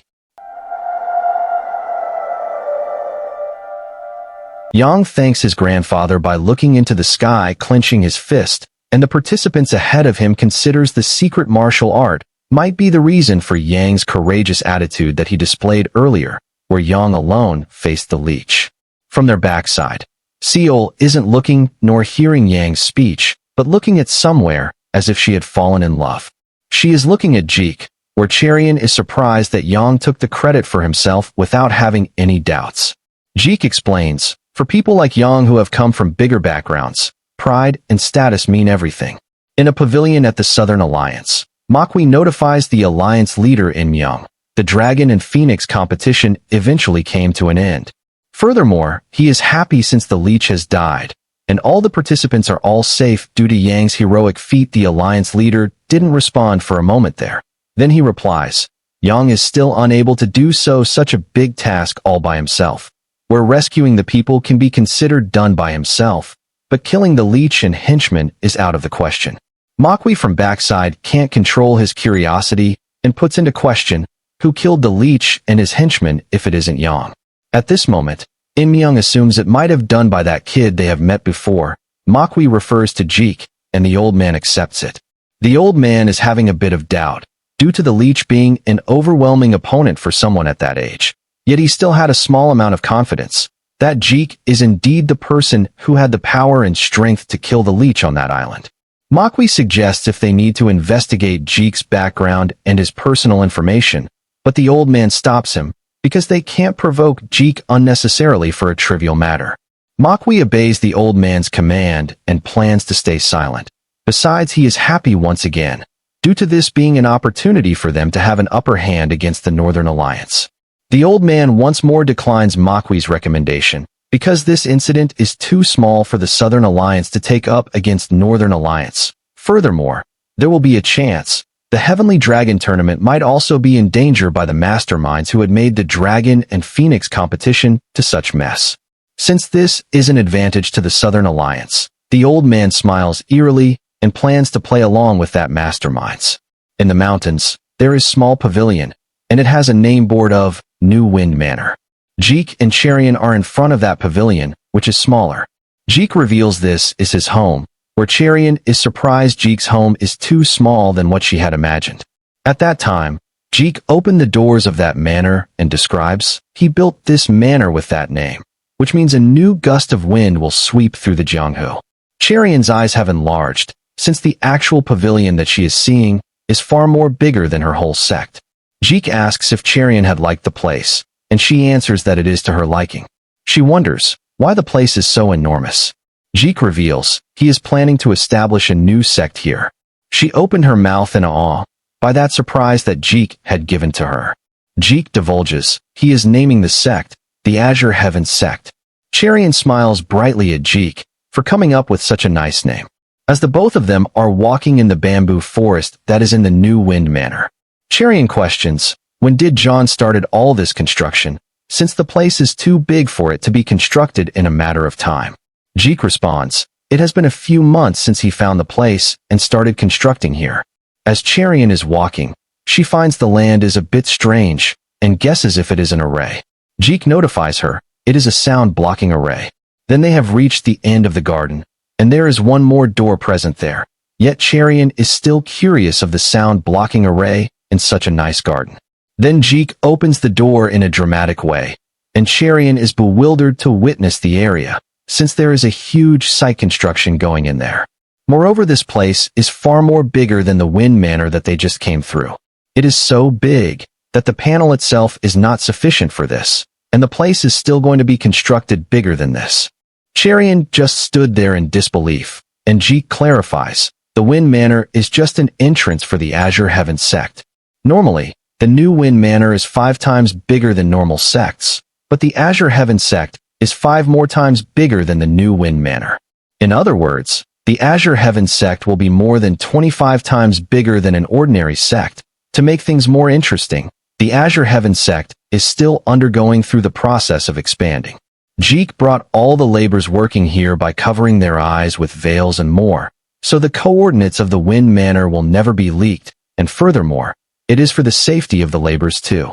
Jeek is going to build a training hall and a dorm that can be used by several thousand people at once.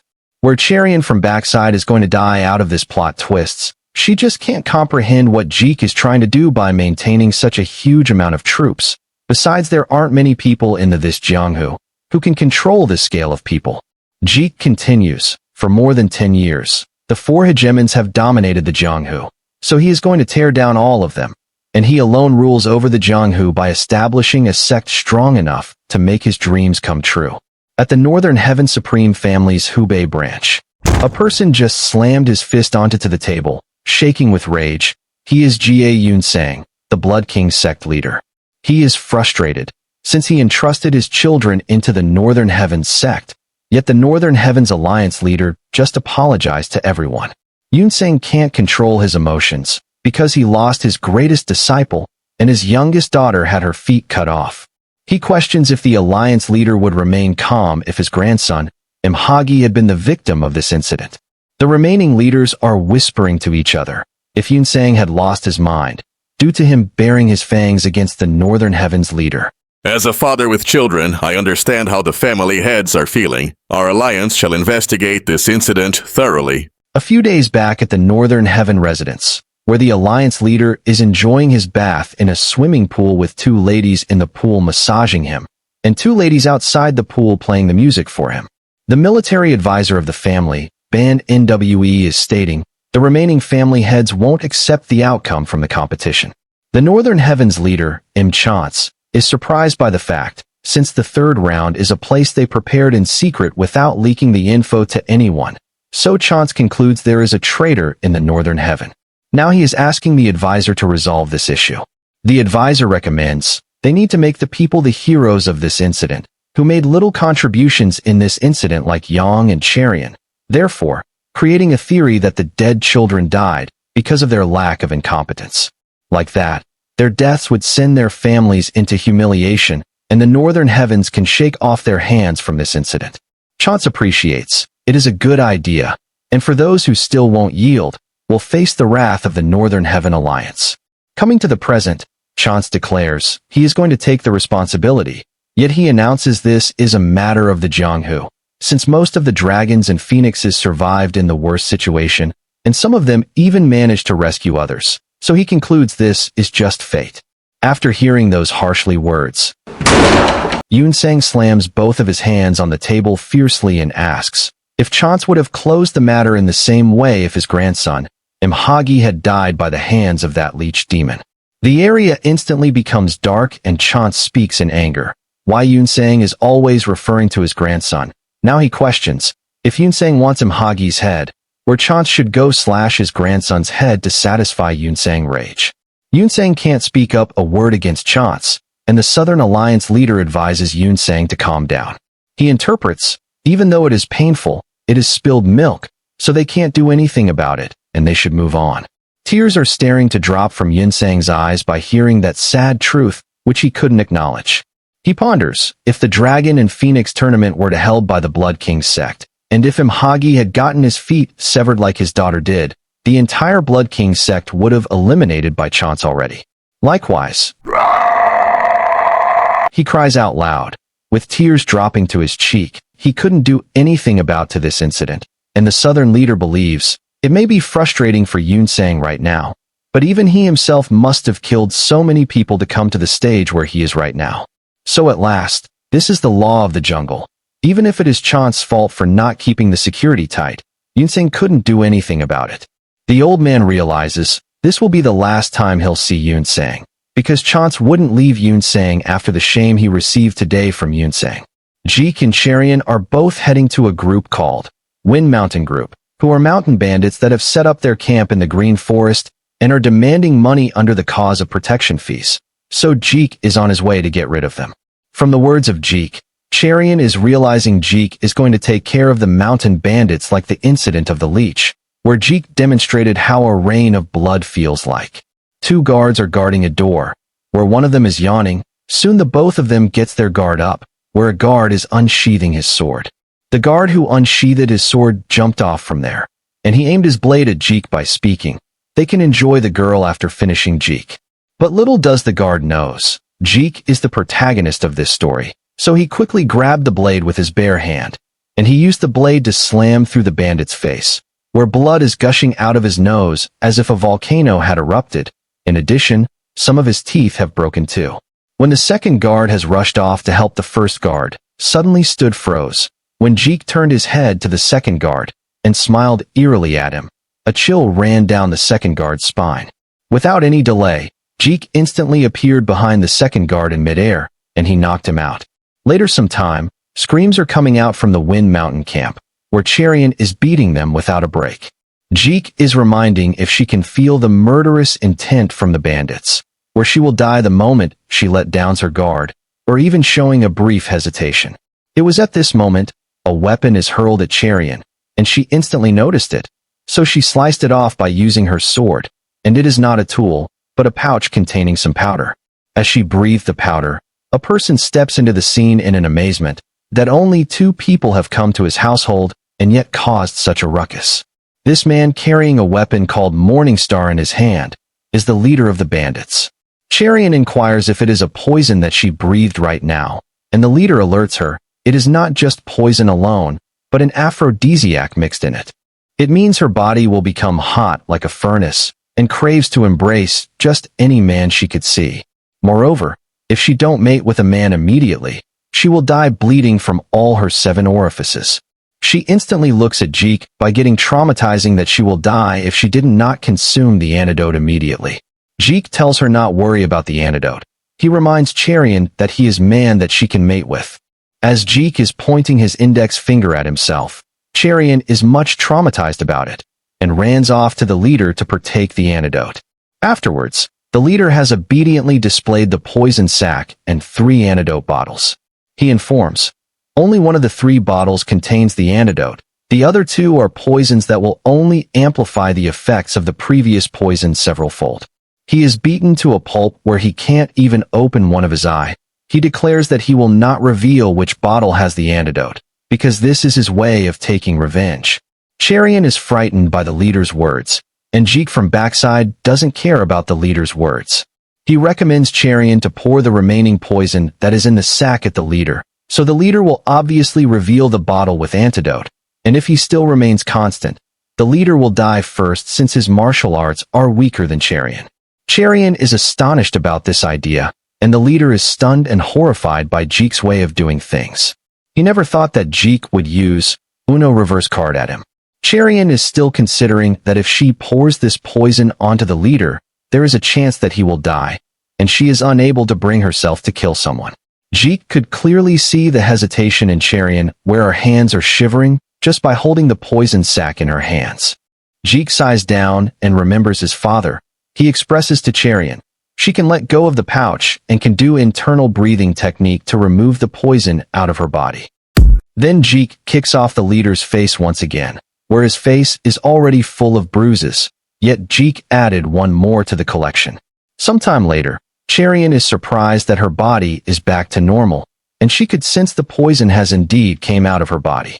At midnight, in the Palm Essence Union that Jang belongs to, the leader is talking about Cherian's performance from the Dragon and Phoenix competition. He puts into question if she the girl that was supposed to team up with Jang in the tournament. He is Jang Daesan, Palm Essence Union leader. Jang's sister chuckles. She is the one that should have teamed up with Jang. Furthermore, she explains, Cherian didn't even glance at Jang for even a moment, and that is because of a person called Jeek. As the brother and sister are quarreling at each other for this matter, Daesan intervenes and scolds Jang for ruining their family name by getting looked down by a family that is weaker than the Palm Essence Union. Nonetheless, Daesan informs the Blood King's sect leader, Yunsang have committed suicide. Jang is confounded. Yunsang killed himself just because his daughter lost her feet. His sister interrupts and explains, it is not suicide, but the Northern Heavens doing. Jang is shocked about it, and Daesan states his daughter is right. He forewarns his both kids to not displease the Northern Heaven family, because it is a ruthless family that have committed so many atrocious crimes.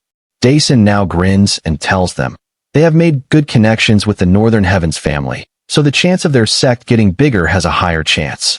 Outside the mansion, on top of it, 2 people were eavesdropping on Palm Essence. They are none other than Jeek and Myong. Jeek speaks the family inside the mansion is having one hell of a crazy ideas about making their family bigger by connecting with Northern Alliance. Myong laughs. Once the Jang family finds out about what's going to happen to them, they won't be laughing anymore. Besides, Myong is happy to see Jeek getting dressed up after a long time. Jeek smiles and states, if he wants to convince the other party by pretending that he is from the Northern Heavens, he should at least dress up this much. At that point of time, Myong presents a mask and a small wooden box that looks like a treasure box. That mask is crafted by Jeek, where the real owner of that face is the inner hall leader of the Northern Heavens, who is considered as highly valued individual in the Alliance.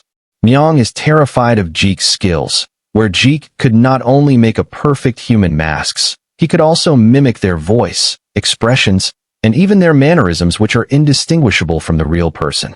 Jeek whispers, if they were to successfully raid the Palm Essence Union, they can stop worrying about money for a while. On top of that, he is going to create a rift between the Palm Essence Union and the Northern Heavens too. Myong alerts Jeek to be cautious all of the time. And Jeek describes, any person would lose their complete sense when they were presented with that thing inside of the box. Yet, Jeek is afraid of his mother, that if she finds out that Jeek took this item without informing her, he'll be done for. Myong smiles brightly and encourages Jeek. Nothing will happen, and his mother will understand Jeek's intentions. Jeek then looks at him and divulges. Myong is speaking in this way because he never got beaten by Jeek's mother. Later, in the ancient sword store which belongs to the Palm Essence, Jeek is sitting in front of an old man by keeping the wooden box on the table. The old man is the store manager, so he inquires what brought an inner elder from the Northern Heavens to their humble store. Jeek, by having the mask, talks in a low voice. The thing that he is presenting right now shouldn't be disclosed nor revealed to anyone, since the inner elder is betting his own life in this gamble. The store manager's eyes have widened after hearing those words, thinking there might be something dangerous, so it could mean to bring a lot of money. The store manager obediently accepts his conditions and requests Jeek to open up the wooden box. As Jeek opens it, a golden-colored light is emitting from it, and he speaks that he wants to sell this item right now. The store manager recognizes the item in the wooden box and wants to confirm it, if what he's thinking is right. It is a sculpture that looks like a balanced beauty, where it glows depending on the angle it is in, and it is the revered artifact of the heavenly demon divine cult known as the Divine Jade Buddha. Jeek agrees what the store manager told right now is indeed right, and the store manager's face is glowing with greed, and he is thinking, this sculpture alone costs at the very least 500,000 Niang, and if he can just snatch this deal without Dason figuring it out, he can make a huge amount of profit. So he is planning to offer 400,000 Niang, but he calms down himself and is pondering, if Jeek wants to sell of this sculpture immediately, he will obediently take any price, as long as it is not dead cheap. So he proposes, he will offer 200,000 Niang for this. Jeek is surprised by that small amount. As the store manager is looking at him with confidence, Jeek closes his eyes and agrees to this deal. Only if the store manager hands over the money right now. The store manager's face is filled greed and malice of having secured a huge profit, so he agrees to the deal and offers the money instantly in small, untraceable slips for maintaining privacy. Jeek is thinking, the old man is digging his own grave by giving him the money in untraceable slips. Later in the forest, Jeek and Myong both met there after the mission. Myong inquires if the mission was too hard. Jeek then takes off his mask and expresses that the mission is easier than he anticipated. Now they are planning to break into Sword Store's vault tonight, and then they will loot all the valuables that are inside the vault, including the money that is inside it, and retrieve their Buddha sculpture back safely. Myong reminds, the vault is protected by 12 unbreakable formations. Nevertheless, there are no formations that can't be broken by Jeek's martial arts. With this incident, the Palm Essence Union will receive a devastating loss, and all of them will be in an uproar at tomorrow's morning. Jeek is not satisfied with this, and is planning to suck them dry completely without leaving any valuables in the Palm Essence Union. The next morning at the Palm Essence Union headquarters, Dasan is in a state of shock and anger. He raises his voice. How can the ancient sword store, which is being protected by 12 formations, can be robbed off easily? The store manager kneels in front of Dasan and explains, when he went to the safe to check the valuables, all the protective mechanisms were destroyed. Also the antiques and cash were all been robbed. However, there is something that is suspicious to the store manager. He divulges, the inner hall leader of the Northern Heaven has visited him to offer a sculpture in private without letting anyone know about it. As Dasan inquired the details about this deal, the store manager reveals, Inner Hall leader has left the Divine Jade Buddha, which is treasure of the demon cult, and now, the sculpture also got lost from the safe. Dasan sharpens his eyes and interrogates, why did the Inner Hall leader entrusted such a valuable item to the store manager instead of coming to Dasan directly? And what's more suspicious is that, on the same day the Inner Hall leader visited their store, everything got stolen. As the store manager is shivering in fear for getting betrayed by the Inner Hall like that, Dasan is suspicious about the store manager, since he might have pulled some strings and is acting like this to put all the blame onto the northern heavens. Nonetheless, Daesan believes the store manager isn't brave enough to pull something this big, so that concludes the inner hall leader to be the culprit. Furthermore, even the inner hall leader wouldn't do something like this all alone. Therefore, he guesses the northern heavens has orchestrated this deliberately. Daesan falls down to the chair back to him by grasping his forehead in tension. He is unable to understand the meaning behind this robbery, due to the fact that the northern heavens has been running their business in Hubei all this time, and they have always maintained a close relationship, so there is no reason for the northern heavens to do such a thing in secret. At this moment, a person hurriedly comes inside the chamber without notifying his arrival. He informs Daesan, the iron safe where they store all their weapons has been completely stolen without leaving a single weapon behind. Daesan screams in rage as to what is happening to the Palm Essence Union, and how can someone steal that large amount of weapons in a single night without alarming any guards and even breaking their formations. In a cart, there are a ton of weapons inside it, and driver of that cart is Myong, and beside him is Jeek. Jeek is surprised the Palm Essence Union is having such high-quality weapons, which is something not to be ignored. Myong also shares the same idea. He replies, all these weapons are to be delivered to the northern heavens, so they are to be of high quality. Jeek left enough traces to make the robbery look like the doing of northern heavens, and after figuring out it was the doing of the northern heavens, Daesan wouldn't do anything about it, and sits idle. Myong Let knows. This year, the Northern Heavens is holding a award ceremony for the people who have rescued others in the Dragon and Phoenix competition. As Jeek cleans the sword and looks himself in the sword's reflection, he speaks.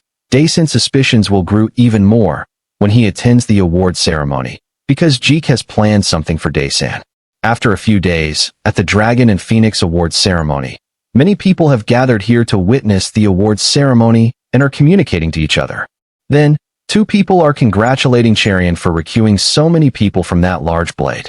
Cherian is shaking her to show that she didn't do much help in it. She sighs down with uneasy expressions, because all these compliments should be getting to Jeek, and she is saddened as it had been a few days since she last saw Jeek. A few days ago, Cherian asks if Jeek will be staying at the Azure Heaven sect, and he nods his head. He believes he might be off in convincing them. Cherian is flabbergasted to hear that Jeek has started to take note of other people's feelings.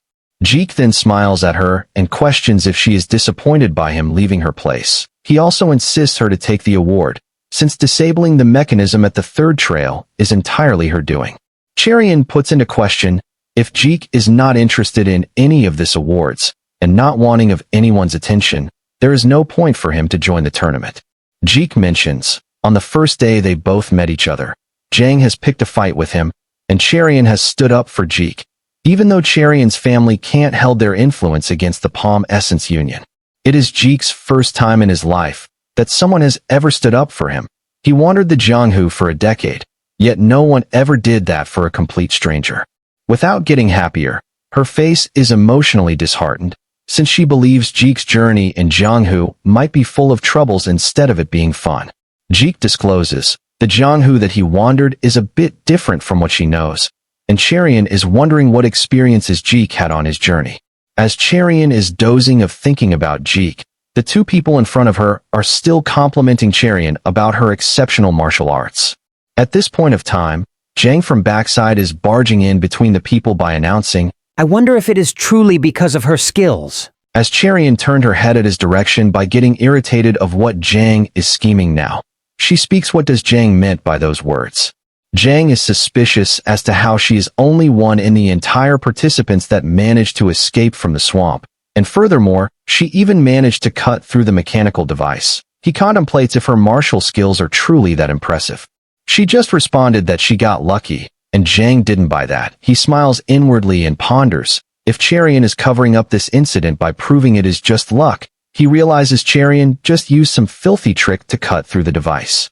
Now he draws out his sword from his sheath, and challenges Cherian to duel to enlighten him of her amazing martial arts. He declares, if her martial arts are truly that amazing, why didn't she make a name for herself up until now? Cherian is confounded about this sudden turn of events, and wants to deny his request and move on. Nevertheless, Jang insists her to draw her weapon to fight him, But Cherian states this is a banquet for people to enjoy and not for having duels. But Jang annoys her by raising people's suspicion.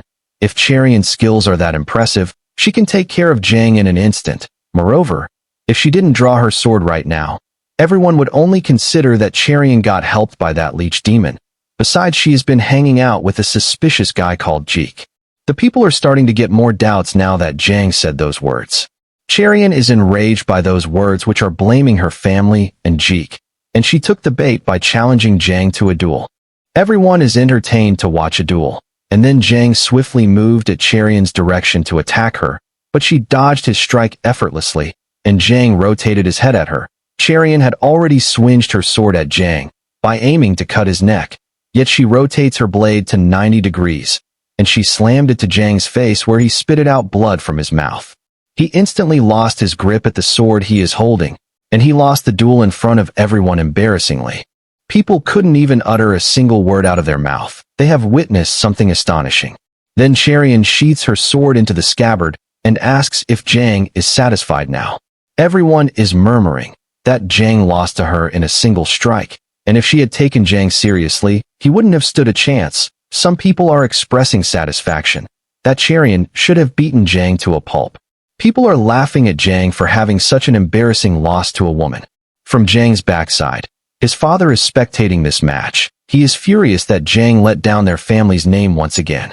He hears someone's voice and turns his head at them, where Chance is complimenting about Cherian to her father, and her father couldn't control his enjoyment by getting complimented from Chance himself.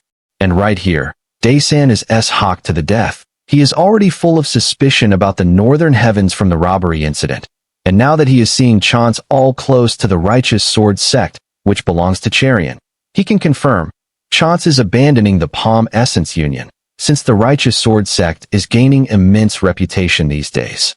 Both the father and son are frustrated, where the son is frustrated about Cherian, and the father is frustrated about the righteous sword sect itself.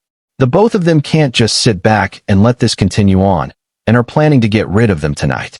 At the Azure Heaven sect, Myung and Jeek are conversing about the sect's construction. Jeek is planning to oversee the construction tonight, so he plans stay up all night without sleeping. Myung questions if Jeek had nothing to do tonight, would he stay in the Azure Heaven sect or the Righteous Sword sect, and Jeek chooses to stay in the Righteous Sword sect obviously. Myung expresses, it is unusually quiet tonight, so Jeek could have some rest. Jeek looks at the moon and states, for some reason, he feels as if something is off. Moreover, the Righteous Sword sect is a bit far away from this place. Jang commands his guard to bring Cherian to him, and the guard advises Jang to not to do anything without informing Daesan.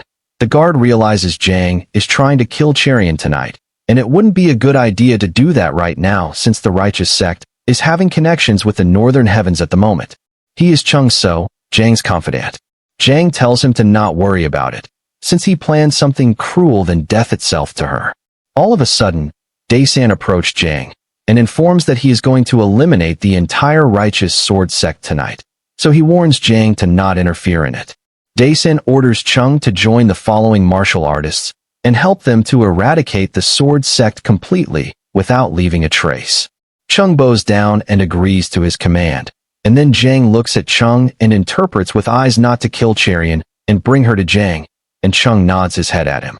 In the midnight at the Righteous Sword sect, Cherian opens up her eyes as if she sensed something is wrong. She wakes up from her bed and looks outside the window. She feels the air felt heavier all of a sudden, but nothing can be seen or heard. Without wasting any more time, she picks up her sword and runs through the hallway, because she is feeling an overwhelming killing intent from all her household. She instantly figured out that her entire sect has been surrounded by dozens of people, where there are people on top of the roofs, and more than a dozen members are outside the main door ready with their swords by having completely masked their faces. She is hurriedly running over to alert her family about this killing intent. In that fleeting moment, a person from behind her thrusted his sword at Cherian, and she evaded that strike in a finger's breadth by tightening her head to the left side. Without any further ado, she grabbed her sword hilt and pulled out the sword and sliced of the person's neck in one swift motion. As the person grabbed his neck, where blood is pouring out of his body like a fountain, He falls down by losing a lot of blood right ahead of Cherian. Her hand is shivering, and she had her eyes closed off, as this is her first time to kill a person. Yet she didn't get consumed by the guilt of killing someone, and heads over to his family to alert about this. As the protagonist is observing the Azure Heaven sect, Myong shouts at Jeek that something terrible has happened, where the informant they hired to monitor the Righteous Sword sect has reported that dozens of men have ambushed the sect, and the intruders are looking as if they are ready to eliminate the entire sect. After hearing Myong's report, Jeek's eyes widened in fury. His blood felt like it was boiling, and a terrifying dark aura began to rise from him, which is wrapping around his body like a storm ready to explode. The sword sect is swallowed in flames, set ablaze by the invading troops. They're relentlessly attacking Cherian, not giving her even a moment to breathe. But she hasn't lost her will. Alone, she's holding her ground, clashing with elite martial artists, slicing through them without hesitation. Blood sprays like rain as she slashes their necks, one after another. Even after cutting down so many enemies, there were still waves of them left. Cherian could feel it.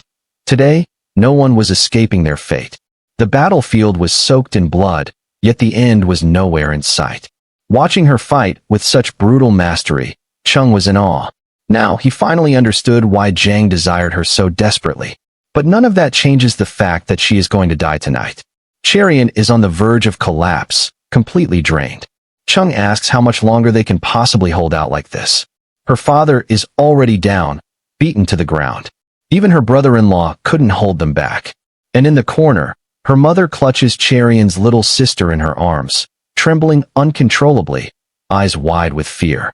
Even Cherian's older sister, trapped in the same situation, struggles to protect her husband, unable to conquer her own fear. But Cherian? She's determined to hold out, refusing to back down. With every ounce of willpower, she convinces herself that she has the strength to wipe out these intruders, no matter the cost. Chung offered Cherian a choice. Surrender and obey them, and they'll spare everyone's lives. But Cherian didn't believe him. She smiled faintly, even in the face of hopelessness. Her mind, in a moment like this, kept reminding her of Jeek. She could almost hear his voice, as if he was speaking to her from the past, telling her not to give up. But that wasn't the reality. Right now Cherian could barely stand on her own 2 feet. She stared at the entrance, desperately clinging to the hope that Jeek would somehow appear, just as he had so many times before to save her. But as the seconds dragged on, the silence weighed heavily. Her hand was trembling uncontrollably. In this moment, she realized something undeniable.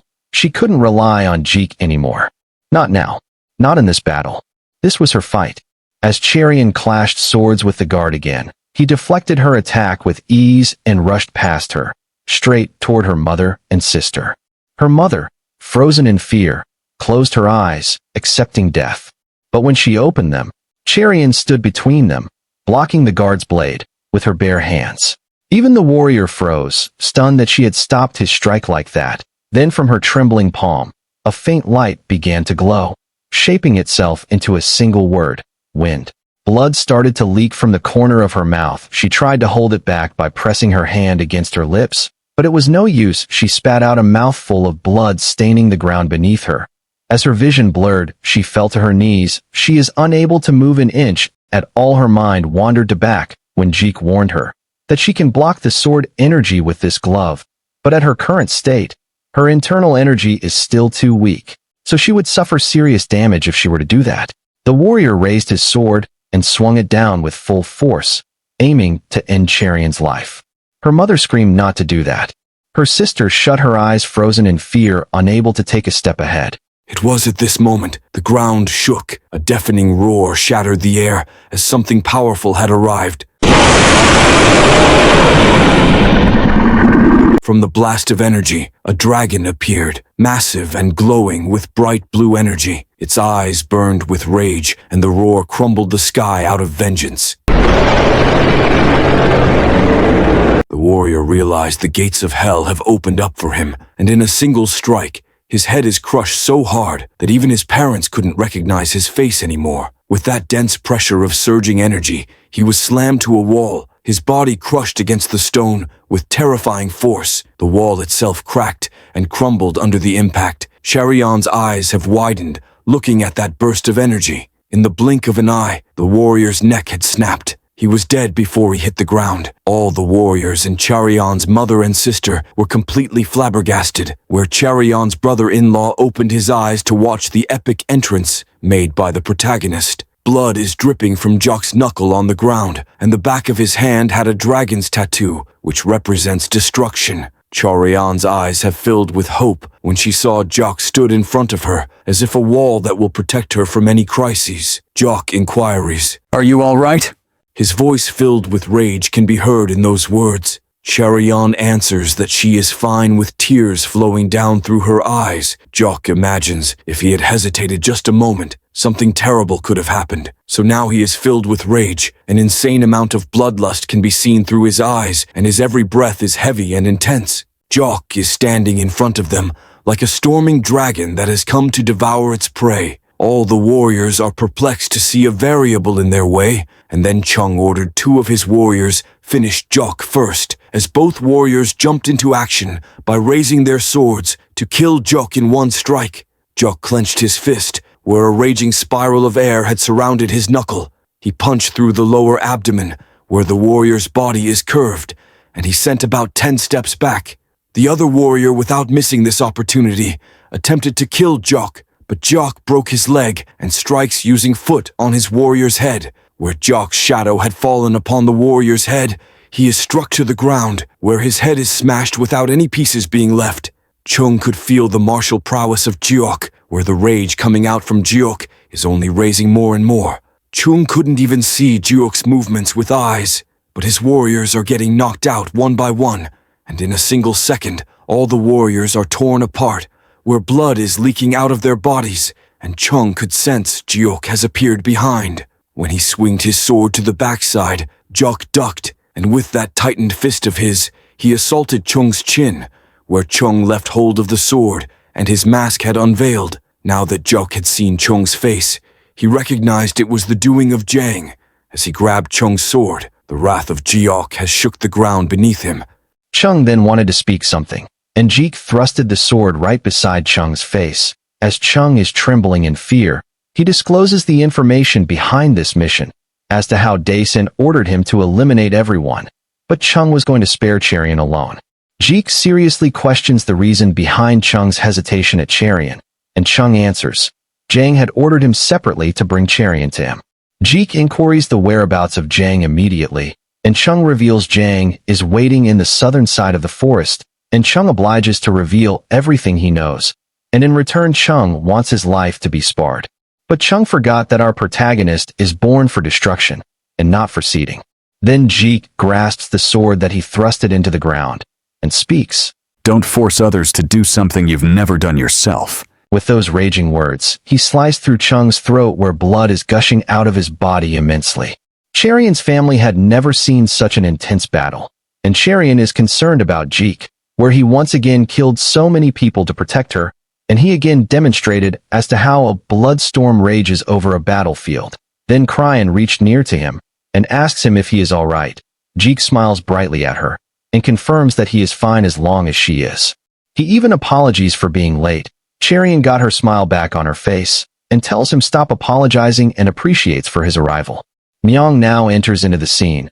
He bows down to Charian, and expresses his happiness that Charian is safe. Jeek commands Myong to move Charian and her family members to the new wind forest, and let Grotesquerie handle their treatment. And he urges Myong to get ready, because now they will be on their way to put an end to the Palm Essence Union. Jang is in the forest, waiting for his subordinate to inform him some good news, but now Jang is pondering if something had happened to his subordinate since a lot of time had passed. Then he heard a sound from his backside. As he turned his head into that direction, Jeek has approached Jang, and he questions as to what Jeek is doing here. Then Jeek smiles inwardly, where he had schemed a master plan to take down Jang completely by altering the scenario at the Righteous Sword Sect. He then urges Jang to leave the forest as quickly as possible, as the martial artists of the Northern Heaven Sect might be on their way to kill Jang. Jang is confounded as to why Jeek is speaking like this, and Jeek informs to Jang that when he was in the Righteous Sword sect, some assassins have stormed in there, and Jeek somehow managed to escape from their clutches. Therefore, Jeek said that he spectated the assassins from a long range by hiding in the trees. Then he saw something shocking, that the assassins were all killed by the Northern Heaven martial artists, and took the Righteous Sword sect members to a secure place. Jang, after learning this truth, is bewildered to death, and Jeek continued explaining. When he eavesdropped on their conversation, a person from the assassins had revealed that he is from the Palm Essence Union when he was threatened. That is how Jeek is able to find Jang in the forest so accurately. Now Jang is clenching his fist in anger, where he is surprised to hear his subordinate had betrayed him, and moreover that subordinate even disclosed Jang's location. Nonetheless, Jang sharpens his eyes as to why Jeek is telling all this information to Jang, and now Jeek with his Oscar-level acting skills reveals that he heard the Palm Essence Union is quite rich, so for saying this life-saving information, he needs some commission to this contribution. Then he demands 1,000 Niang from Jang. Jang then turns back by cursing Jeek. That Jeek is also a cunning fellow who is after their family's money, yet Jang almost believed what Jeek said, since this is something that is not to ignore casually. Then he is headed back to his family to inform his father about this news quickly, as their family might be in danger. At the Palm Essence Union, Jang's father is flabbergasted to hear that piece of information from Jang, that the Northern Heavens had intertwined in their elimination mission. Jang's father had become suspicious since no one had arrived from the assassination mission, so he sent some guards to the Righteous Sword sect to know what is happening at there. But all he heard from the guards is that the assassins were all dead, so he is wondering which family had done that massacre to his assassins. Jang, after hearing from his father's side of story, finally is trusting that what Jeek had said to him is true indeed, so he is recommending his father that they need to quickly escape from this place and need to stay low for a while. Jang's sister is responding. She thought that the Northern Heavens is still planning to switch their sides from Palm Essence to Righteous Sword. Nevertheless, she never considered that the Northern Heavens is already this close to Righteous Sword in terms of relationship, that they were guarding the Righteous Sword sect from the shadows. Jang's father is blueprinting a way to escape from the Northern Heavens safely, because he knew about the Northern Heavens too much, and now that the Palm Essence is useless to the Northern Heavens, he is expecting the Northern Heavens will kill of them without leaving a small trace. Then he opened a chest and put it on the table, where there are a bulk of unknown shining pearls in it, and these pearls are called Noctilucent pearls, in which each pearl is worth 50,000 Niang. His father had been gathering these pearls from a long time, that there would be more than 500 pearls in this chest, so he is telling them to take this chest to their family's safe house. His father is a bit connected to the White Tiger commander of the Southern Alliance, Makwi. Hence he is going to find him immediately.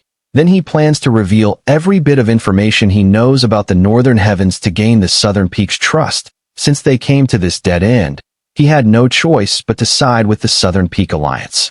Jeek at the top of the Palm Essence Union's rooftop is snooping into their strategies. Then someone lands beside him.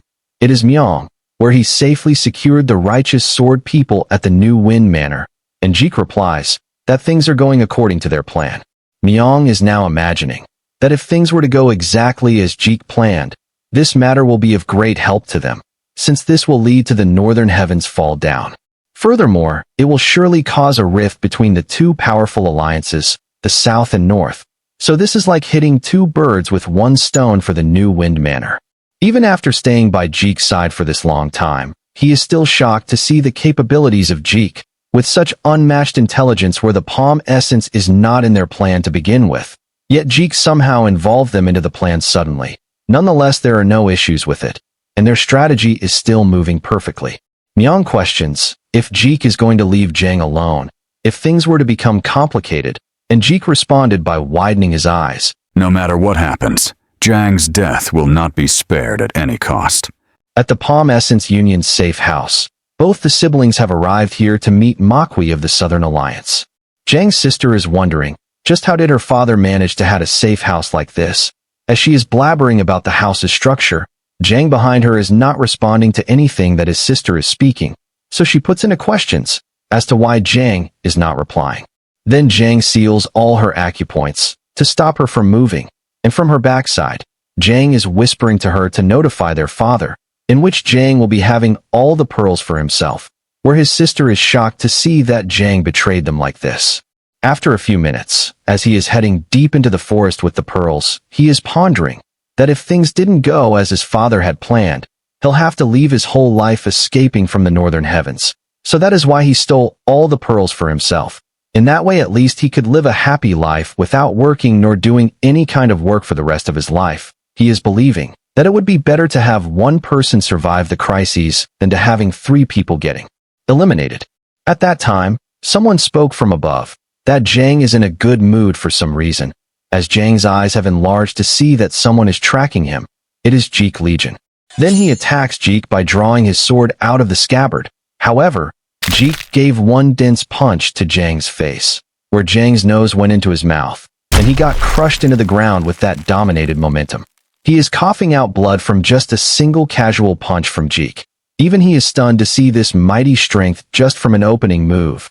All this time, he considered that Jeek is hiding behind Cherian, but only now he realized that a dragon would never hide behind a phoenix. As he was about to take hold of the pearls, Jeek stomped on his hand and said, Did you say you were going to kill me? Too bad. It's going to be the other way around. Just from those words, Jang could feel the depth of Jeek's powers, so all his instincts are screaming at him to run away right this instant. In that moment, he just ran off from the protagonist with his life on the line. He is planning to go back to his father and preparing to beg for forgiveness for what he had did. He placed his hopes on his father, since his father had forgave him lots of time for the sins he committed. But would the predator leave its prey as it is, if it is running away from it? Jeek then immediately broke a tree with a mere boot, and without any further ado, he vanished into the thin air and is preying on Jang. As Jang sensed the intense murderous intent from Jeek, he believes his life would end without him even noticing if he slows down even a bit. Then something beside his neck slung, and it stuck to the tree ahead of him. It is nothing but a small wooden log. In that fleeting moment, all the trees around Jang are getting shattered into pieces one by one.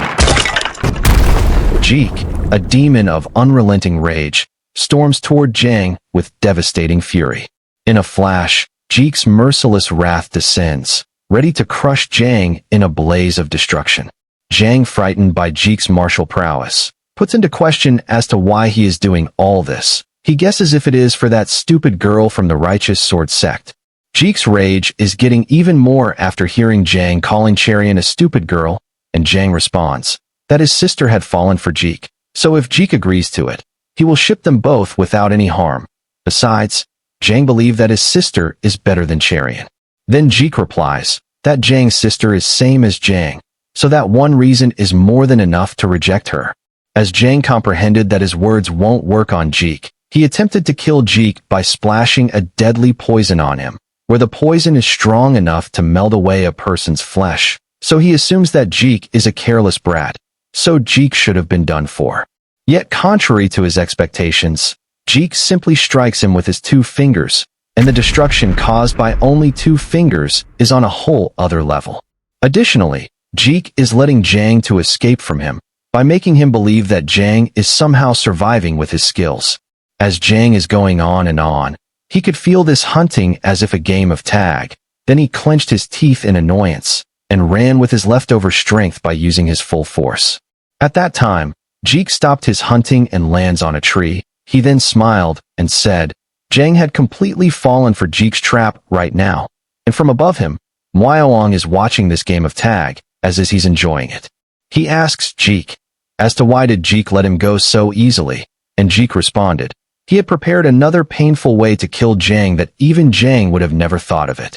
Then Myong replied that he successfully secured the pearls from the battle scene, so their new Win Manor's financial problems will be solved for the time being. Jang on the other side is happy to see that he had escaped from Jeek, and he started to see the safe house from a distance and gets relieved, but his father is screaming at his daughter with fury as to why Jang did something so cruel. As Jang is shouting for his father turned back with surprise and is raising his voice at Jang. If he at least had some sense within him, he wouldn't have left his little sister in a circumstance like this. Then Jang is yelling at his father, where a powerful opponent is trying to kill Jang in the forest, and that person is the one who took the pearls from Jang.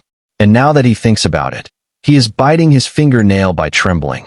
That strong opponent might be the one who must have taken down all the assassins and even the 8 flying hands in secret, and led them believe that the Northern Heavens is doing this.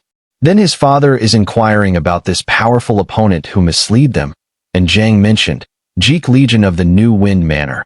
Both his father and sister were in complete disbelief that this work is done by an amateur person like Jeek, whose origins are yet to be confirmed. Then his father, with a serious expression on his face, puts into question if Jiang is telling him that a single boy had killed all their experts, and even took the pearls from Jiang, and Jiang had managed to escape from a person like that with his useless skills. Jiang then shouts at his father, in which that Jeek is a more troublesome person than have imagined, so they must have to kill him before he grows even more. On that occasion, his father with a furrowed eyebrows asks Jiang that why don't he sense anyone coming from that direction. Instantly, Jiang turned his head backwards and searched for Jeek. Nonetheless, there is not even a single person can be seen on sight. So he hurriedly looked back at his father to explain that Jeek might have left after seeing his Jiang's father in here. Then his father places his hand on Jiang's chest and inflicts an internal energy into Jiang. As Jiang is feeling the heat energy is going inside in his body at an increasing speed, his sister covered her mouth with her hand for what she is witnessing right here, where her brother has spatted out a mouthful of blood, and by grabbing his father's hand, he looks deeply and questioned as to why his father did this. Then his father replied, he knew that his son is always reckless, so he did forgive for all his son's crimes. But he never imagined that his son would even deceive his father and betray his own sister just to fulfill his selfish ambitions. Like that, Jiang slowly let go of his father's hand, and his eyes are starting to shut down, as the flow of internal energy inflicted into his body. It is something that Jiang's body couldn't tolerate, so he falls on the ground by getting killed by his own father. As Jiang's sister is still in deep shock, her father advises her to forget about her brother, since he is one not to be remembered at all. He tells her to get inside the safe house, as Makwi of the Southern Alliance is waiting for them in the safe house. Both Jeek and Myong are witnessing the death of Jiang. The best part is, even though Jeek and Myong are here the entire time, Jiang's father is incompetent of detecting their internal energy.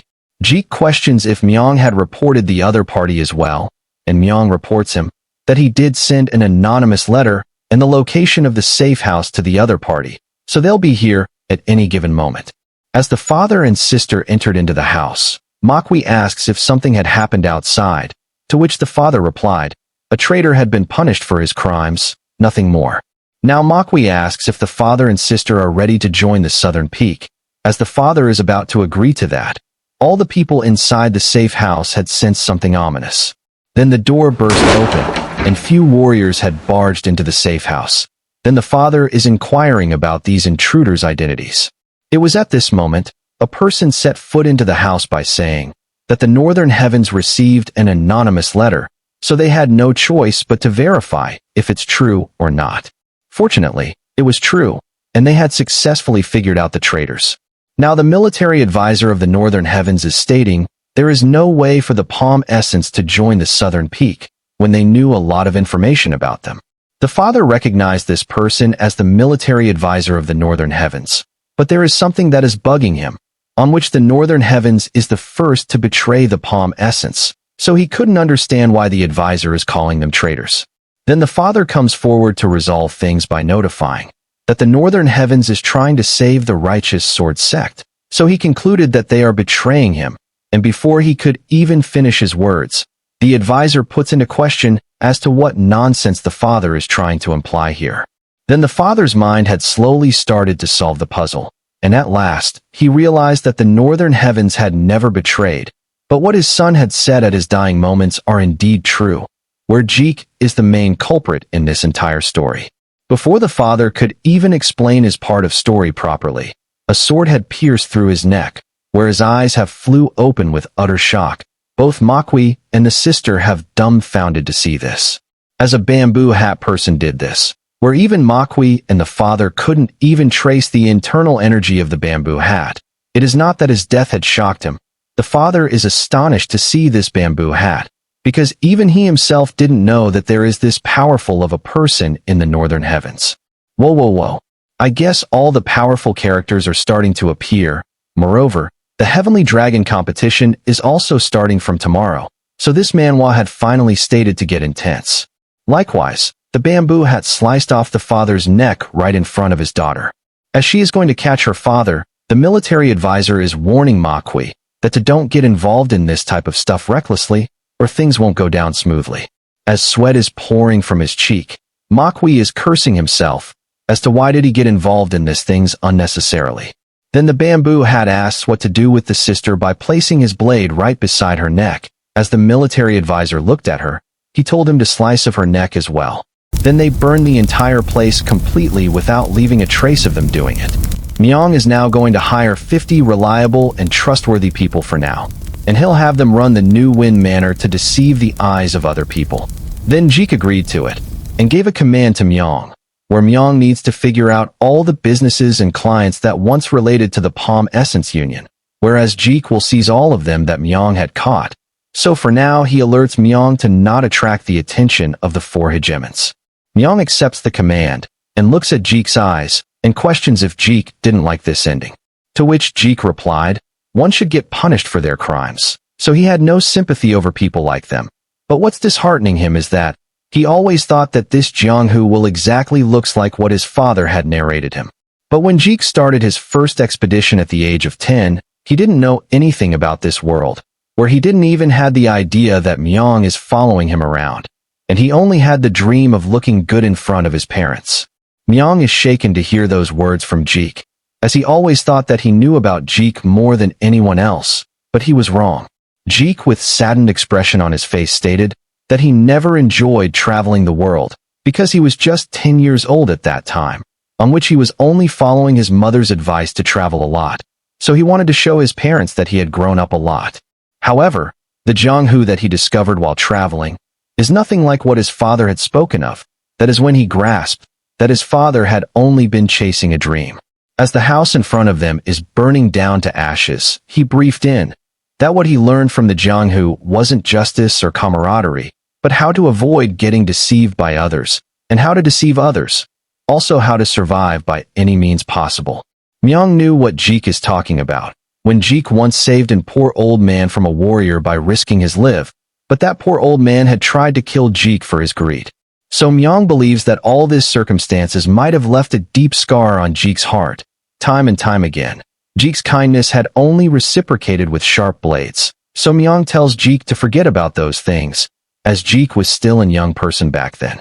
But Jeek, by looking at his hand, replied he could have forgot those incidents as to how Myung had suggested him, but there is no change in this Jeonghu, even though he had become an adult, where the righteous people are getting fooled, and wicked people are getting prosper. So he finalizes that only the ruthless people will survive this, as the Jeonghu will never change, not now, not ever. Nevertheless, there is something that is lingering through his mind, as to what his father was looking in this Jeonghu. He ponders if there is something that Jeek failed to see, that his father did. So don't want to have a mere dream like his father. He will turn his dream into reality. Myung acknowledged, Jeek is probably trying to hate his father, because Jeek loves his father the most. Myung can perceive the last bit of respect that Jeek still holds for his father's ideals in his eyes. At the New Wind Manor, Cherion's sister is breaking the news that the Palm Essence Union's leader had died, so there is no more Palm Essence Union in this world. To which her father, who is bettered and woke up by that sudden news. And the sister is speaking that there are rumors going around about them, where the Palm Essence Union had tried to betray the Northern Heavens by joining the Southern Peak. Cherion's father isn't fascinated by this news, but what Jeek did last night is making him burn with passion of becoming a martial art expert. Moreover, the manor he is in right now is something so big that he had never seen. He is curious about Jeek's origins. Then he questions his wife as to where is Cherion right now, and her mother fills in. Cherion went to root for Jeek in the Heavenly Dragon competition. As two warriors are on the stage and Cherion is down the ground in the audience, she is raising her voice at Jeek to give it his best shot. Then Jeek turned his head towards her and smiled brightly. She sighs down by realizing that Jeek doesn't even need to give his best in this competition for the skills he holds. Jeek's opponent is a person called Lee Hyok, known as the Wind Fist Demon. The audience are getting on the conclusion that the Wind Fist Demon will win this, as Jeek is only 20 years old, and that too is first time participating in it. So they believe that Jeek had no chance of winning. The Heavenly Dragon competition is set to bring the martial artists from all over the world, so they can make a name for themselves, and even death is possible in this competition, where the winner will be deemed as the world's strongest martial artist. As the fight began, the Fist Demon crushed the ground with his bare fist, where Jeek had evaded it in a small time. As the Fist Demon is glaring at Jeek, Jeek, without showing any dominance, just tried to run away from the Fist Demon, and the audience are laughing at Jeek as to why Jeek had participated in it if he was this scared. Jeek is pretending to be a helpless person by calling someone to save him from the Fist Demon. As the Fist Demon performed the mid-air kick, Jeek dodged his attack once more by using a technique called the lazy donkey roll. The audience are stunned to see Jeek using the lazy donkey roll, as this technique is considered as a desperate move where the user rolls down on the ground like a donkey to evade an enemy's attack. So among the martial artists, it is viewed as utterly disgraceful. Then a spectator advises Jeek to forfeit the match before getting injured, or else he might actually die before even experiencing the world. The audience are yelling at the Wind Demon to rapidly finish off by quit messing around like this, and the Fist Demon is irritated to see the audience's blabbering. But something is bothering him, where every time he strikes Jeek, Jeek is always succeeding in dodging his attacks by a hair's breadth, so he wonders how Jeek will attack him. And before he could even process his thoughts, Jeek clenched his fist where there is a purple light glowing around his arm, and the Fist Demon felt a strange sensation from Jeek's energy, but Jeek just tapped on the Fist Demon's forehead gently and grins at the Fist Demon. As the Fist Demon falls on the ground, the audience were burst into laughing by witnessing Jeek's puny punch, because they believe a 5-year-old kid's punch might have more strength in it. Then the Fist Demon's mouth is filled with something, and he blurted out a lot of blood on the podium. A silence remained in the audience, where they were unable to utter a single word from their mouth seeing this, on which the Fist Demon is on his knees by a puny punch and even spatted out blood from it. So the audience sum up, the Fist Demon might have lost due to energy deviation, so they are worrying the Fist Demon might feel embarrassed, since this is a huge blow to his pride. The moderator then announced that Jeek Legion is the winner of the first round, where some audience are showing disapproval of this, and some were entertained by watching this fight. Cherian is perplexed as to what Jeek is scheming in his mind right now, since Jeek is always full of surprises to Cherian. At a manor, where bettings are placed upon the participants, a person slammed 100,000 Niang onto the table, where he is betting all this money on Jeek Legion from the New Wind Manor, and to his back, there are the two old people and man who is in his 40s. The owner of that betting place is dumbfounded to see someone betting this huge money on a participant like Jeek, who is just a young guy, won by sheer luck in the first round. Then all the elders are smiling eerily at the owner, and the old lady is betting 3,000 Niang on Jeek as well. The owner then informs, if they were to win this bet, they will make 59 times their wager, so it will be a fortune to them if Jeek really wins in this tournament. Then the man who is in his 40s keeps his hand inside his kimono, and then he takes out a small wooden box, where there is a pearl called Blood Poison Pearl inside it. So this man is placing this pearl as a stake. The owner then leaves for a moment, to check if the Blood Poison Pearl and the money were all genuine. And the old lady is happy to see that everyone is placing all their valuables as a stake for Jeek to win this. Then the man in his 40s sharpens his eyes, where the air gets ominous all of a sudden. Then he speaks. I'm not placing this pearl on Jeok, where I'm placing this bet on the Nameless Traveler.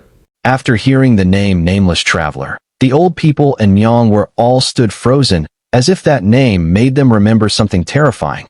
Then instantly, with a clueless faces, they inquiries about this unknown idiot called Nameless Traveler that they have never heard of.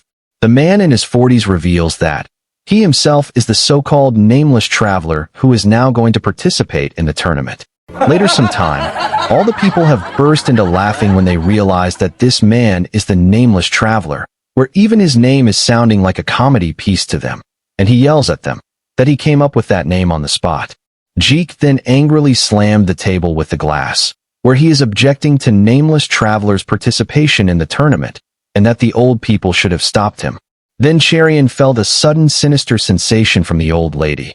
As the lady is gazing at her seriously, she replied that, the more she looks at Cherian, the more Cherian is reminding the old lady about her younger beauty, to which both the old man and the nameless traveler have spitted out their drink for that sudden shock. She tells them to reply honestly, if she really looked like Cherian when she was younger, and the old man had no option, so he responded that it is true with utmost unease. As Jeek is pouring himself a glass of drink, he is surprised to see the nameless traveler to join in this tournament, when he had no interest in money or fame, so it could only mean one thing, where the nameless traveler had joined in it, just so that he could fight Jeek in the competition. The nameless traveler then smiles like an intriguing character and discloses, how could he hold himself back, when he figured out that Jeek Legion had inherited the bloodline of two most powerful people in the Jianghu. As Jeek and Cherian both having a conversation on the bridge, Jeek stated that he is in big trouble, where he is not confident in winning this tournament anymore, and at the same time, he must win in order to make his sect known to everyone.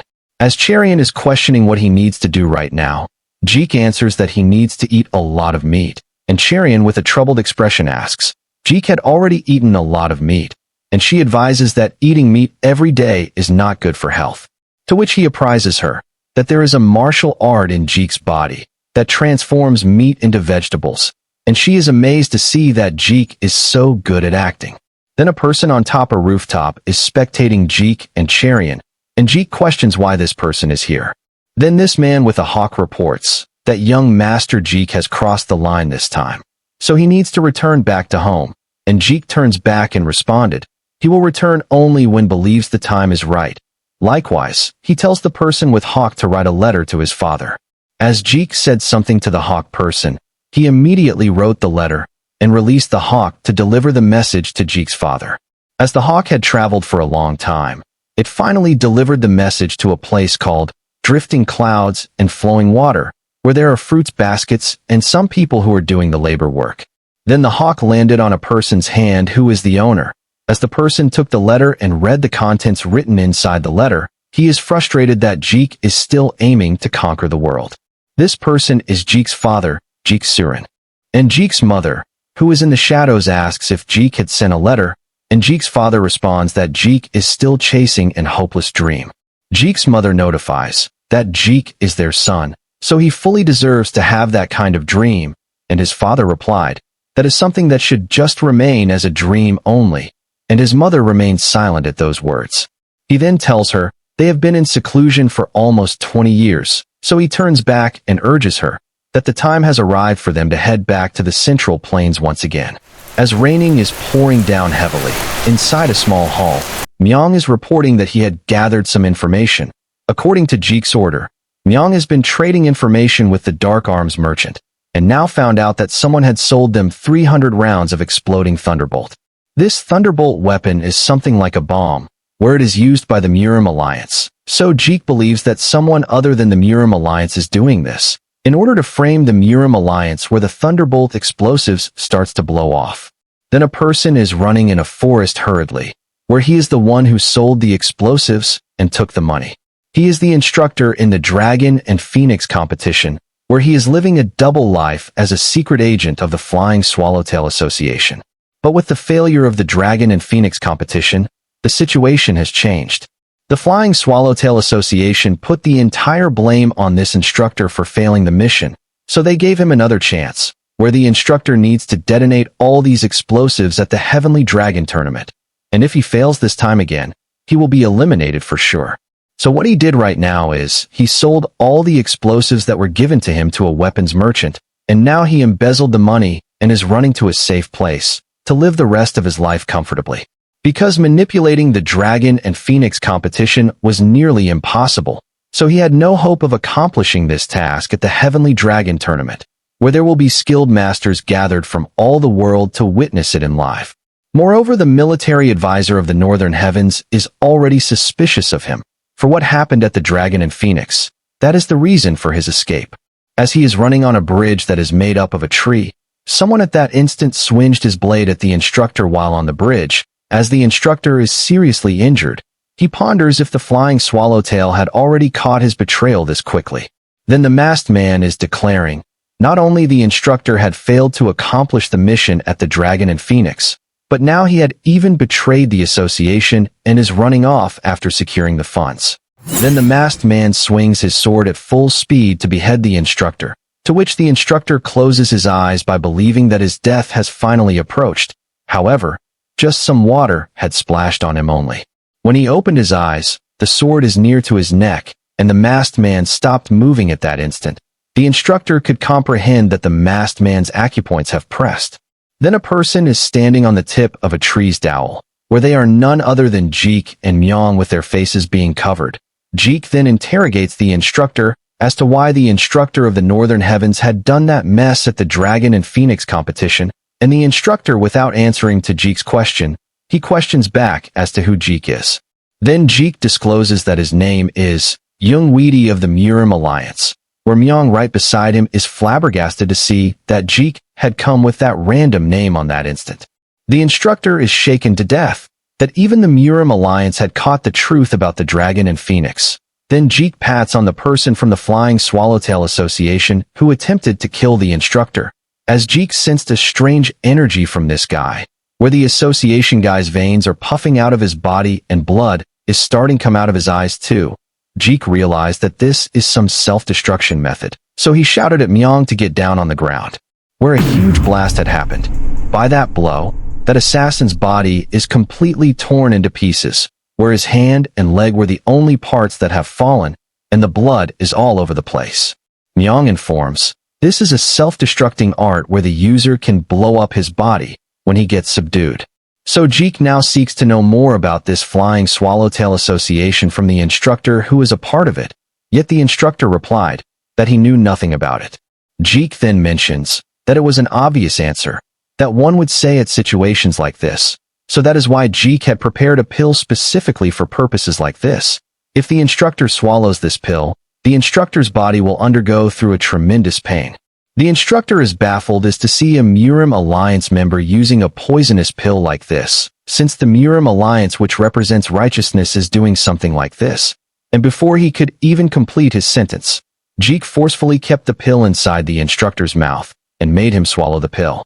Then slowly an insane amount of heat is surging inside the instructor's body, that he is screaming at Jeek to spare his life, on which the instructor will divulge everything he knows about the association. Jeek then handed over the antidote for that poisonous pill, where Jeek speaks that, if the instructor had revealed this information the first time Jeek wanted for it, the instructor wouldn't have swallowed the pill like this. Furthermore, if the instructor forgot to take the antidote once in a month, the same thing will happen again. The instructor, with his hands shuddering in pain and mouth leaking of saliva, finally took the pill and revealed everything he knew about the association, as to how he joined the association 12 years ago, where the association members are the first to approach him. And after becoming a member of the Flying Swallowtail Association, the instructor became an elder of the Northern Heavens. And since then, the instructor had been a spy for the association, where he only knows only 2 people from the Flying Swallowtail that who relay orders to him. Jeek realizes that this organization is something not to ignore, as they even made a warrior use self-destructing art, and as to how no one knows about each other, so the higher-ups might be scheming something big that shouldn't be disclosed to the outside world at all. So Jeek demands 2 things from the instructor, where the first thing is, the instructor should reveal everything that he knows about the Northern Heavens, and the second thing is, the instructor should inform Jeek and Myong when an order comes from the association. If the instructor were to obediently follow these demands, Jeek will at least make sure for the instructor to have his life. To that offer, the instructor questioned as to how he can believe anything that Jeek said up until now, and Jeek closed the distance between their faces and replies, You should just believe, if you value your life. The instructor is trembling in fear and getting mad at the same time, since just when he was about to lead a new life by escaping from the association, now he needs to work for both the Murim Alliance and the association in the Northern Heavens as a spy. Myong puts into question as to what the Flying Association could gain by blowing up the Heavenly Dragon tournament, and Jeek responds, they had no choice but to discover it as things go on, since the Flying Association might be preparing for something big. At the Heavenly Dragon tournament, Jeek is defeating his opponents by pretending that he is a weak fellow, where the audience are unable to process what is happening on the stage for Jeek to win every match using his luck. Then slowly he defeated all opponents one by one, and finally managed to reach the finals. The first round of the finals, where there is a person with a dagger in his hand, and the audience are whispering to each other that if Jeek managed to win all those matches by luck or skill will be decided by this match, since the opponent is a powerful one to the audience.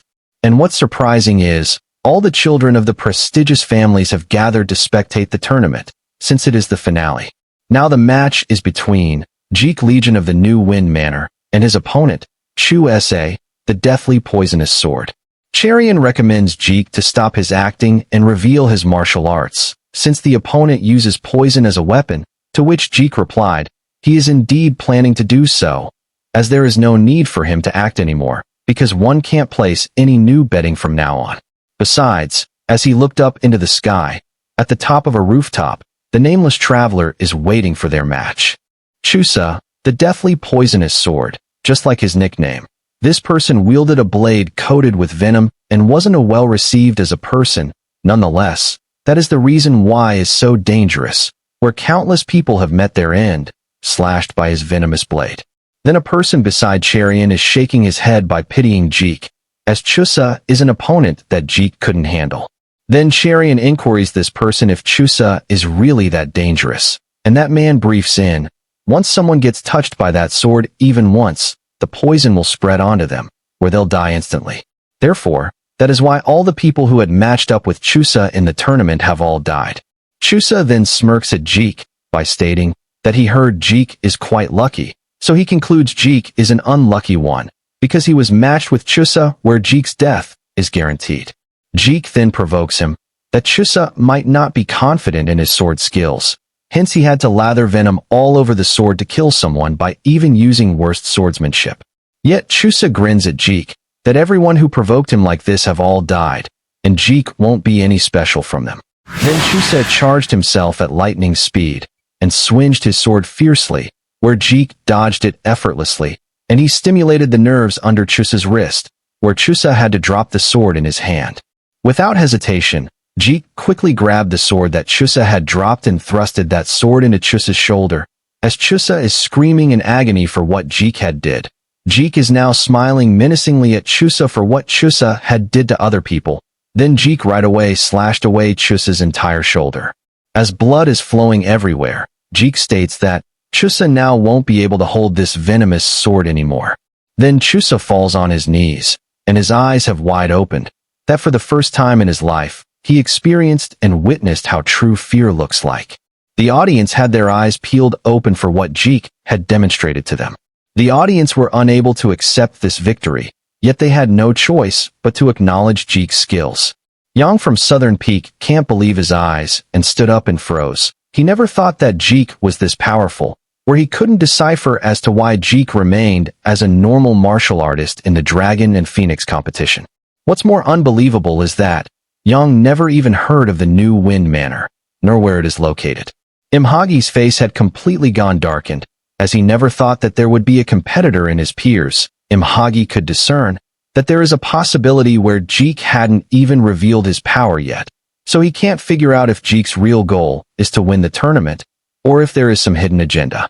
At some restaurant, the customers are communicating. Chu Sa is always killing people without giving any value to their lives, so what Jeek had done to him is indeed the best thing to do.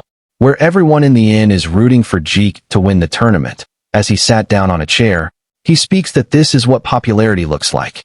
Cherian is surprised at the people in the inn, as they are casually speaking to Jeek. Normally, ordinary people wouldn't even dare to look at the participants who made it to the finals in the tournament, since they were too scared about them. Then a customer states, the most popular guy in this tournament is still the person called the Nameless Traveler, where even the most skilled masters couldn't take off the hat that the Nameless Traveler is wearing. Then this customer puts into question to the fat one ahead of him, as to what happened at the Nameless Traveler match since the fat one had witnessed the match. The fat man's face became terrified after recalling that match again. He just states that he couldn't even see anything. Then he clarifies that he didn't see anything, where he could only hear the nameless traveler's sword getting unsheathed from the scabbard and getting into it again, and within that split second, the opponent's shoulder is slashed and blood gushed out of his body like a river. Man, this scene reminds me of a manhwa called Legend of the Northern Blade, where the protagonist of that manhwa has used a skill like this. Cherian hearing this is bewildered, and even Jeek is getting serious due to things have gotten troublesome to him as well. Cherian is confounded to see that Jeek is getting this nervous as well, so she asks him if he is worried about the final match, and Jeek replies that he is obviously worried, but not because of the final match, since he had forgotten his money pouch, yet he is starving here. Then Cherian responded that she will treat him today. Instantly Jeek's mood had brightened up, so he plans to order a large buffet that 5 to 6 people could eat, and Cherian reminded him that she only had 2 niang at her. Then the mood immediately darkened back to usual, so he suggests that they had no other choice but to eat the menu first, and later do the dishes in exchange for paying their bill. It was at this moment, someone stepped forward after listening to their conversation and offers to treat them. It is Seol from the Southern Peak. She congratulates Cherian for becoming a phoenix, and appreciates Jeek for helping her back at the Dragon and Phoenix competition, to which Jeek reminded her that she needs to say her appreciation to Yang of the Southern Peak. And she tells him that Seol is not that foolish person as Jeek is thinking of her, and Cherian, watching their conversation from aside, is getting a bit jealous, since her boyfriend might get snatched away from her. So Jeek, figuring this out, instantly replied that Jeek is devoted to only one person, so Cherian doesn't need to feel any jealousy, which made Cherian get flustered, as Jeek had somehow learned of her heart's desire. Now, at the Heavenly Dragon Grand Tournament final match, the audience are looking forward for the final match, as this year's tournament is full of surprises unlike the usual routine. No one had even thought that 2 unknown people, where no one had ever seen or heard, are the finalists of the tournament. And as the old lady and Cherian are spectating the match, the old lady asks if Cherian is worried, and she agrees to it, because she heard that the nameless traveler had excellent martial arts in his possession. The old lady apprises about the nameless traveler, where that person is so strong that he didn't have any rival for so long. So even the old lady herself is getting excited to see this match filled with unmatched ferocity. As both the nameless traveler and Jeek are standing face to face, the audience are cheering for the nameless traveler to win. The nameless traveler is forewarning Jeek to give his best shot, since he'll have no regrets even after killing him, where he doesn't even care about Jeek's mother too. Then Jeek accepts the condition by smiling at him. In that moment, he grabbed the demon blade's hilt and unleashed the blade, which is excluding a tremendous amount of killing intent. Slowly the battlefield had turned into a different place, where both the players have clashed their blades fiercely, where all of this is done by the formation arts. Cherian had never seen a formation art which alters the surroundings like this, and the old lady describes the martial arts that Jeek and the traveler displaying right now shouldn't be carelessly revealed to the outside world, and the people outside the formation art will see a different battle from this one. So the only people who can witness the real fight are the people who are standing here. Now Cherian's eyes have enlarged after realizing that both the traveler and Jeek made to the finals without even revealing their true skills. And the old lady suggests Cherian to watch this match, as it is a once-in-a-lifetime battle, where she could even gain enlightenment from watching this. As the both of them are colliding their blades, Cherian could feel the demonic energy from Jeek, where she had a vague suspicion that Jeek might even be related to the demon cult. Back to their parents, both Jeek's mother and father are holding each other's hand. Jeek's father wants to know the opinion for his wife, as to what does she think about Jeek's dream of conquering this world. His father can't comprehend as to why Jeek is chasing after such an impossible dream. Then, as his wife is holding a flower in her hand, speaks that it is because Jeek has the blood of her lineage. As the flower she is holding turned into ashes, she reminds her husband as to how everyone used to call her as a Rakshasa, and her husband is consoling her that it isn't true. Yet his wife still insists that Jeek is driven the instinct because he has the blood of the heavenly demon running through his veins. As the battle began between the two of them, they are slicing through the rocks around them as if cutting some onions. Each strike is so powerful that even the earth itself trembles by that strong vibration caused by their blades. As the traveler raised his blade to the back, he attacked Jeek, and as Jeek blocked it, the traveler then used his full force and pressured the blade deep into Jeek, where blood splashed around the ground. As Myong and the old people are shocked to see this, where Jeek receiving an injury is something that can't be seen usually, the traveler is warning Jeek again that he didn't just make any empty threats. So if Jeek doesn't give his all out, his death will be settled here, as the traveler's blade is emitting a solid blue energy. He recommends Jeek to use the heavenly demon martial arts, or else he'll die for sure. Jeok gripped his blade tightly with unshakable resolve, and slowly the air started to get heavier. As Jeok's energy is slowly unbounding out of his body, the ground started to vibrate tremendously. Then a violent storm of dark energy surged through his body like a beast's wrath finally unleashed. By raising his head, where his eyes are blazing with rage, and then he spoke. Brace yourself. The ferocious blade of the heavenly demon is about to tear through your soul. In that fleeting moment, Jeok's crimson aura ignited, swirling like living fire, wrapping his body in a maelstrom, and he took a stance by keeping his leg firmly. Then the ground beneath him shattered, bursting apart like it couldn't bear the pressure of his presence. The traveler's eyes widened, not in fear, but his heart is racing with pure exhilaration, since that martial art is forbidden one in the demon cult, whereas that martial form is feared across all sects, and every demonic cultist would even die just so they could witness that martial form, known as the heavenly demon's 9 calamities blade forms. Jeok then opened his eyes, where his killing intent is scorching like in hellfire, and without wasting a moment, he unleashed the first form, Wind Strike. Then a hurricane descended from the sky, where the vortex is tearing the air itself, and Tempest is so powerful that even if the traveler blocked it with sword, his skin was shredded, and his upper layer is being sliced by that razor-sharp gale. The traveler can see that Jeok's internal energy is weaker than him, that he realized that Jeok's power is far more monstrous than he thought. Without giving any time for the traveler to even breathe, Jeok unveiled the second form, Thunderstrike, where even the heavens have screamed with ferocity, that rampaging thunderstorms are crashing down like divine punishment.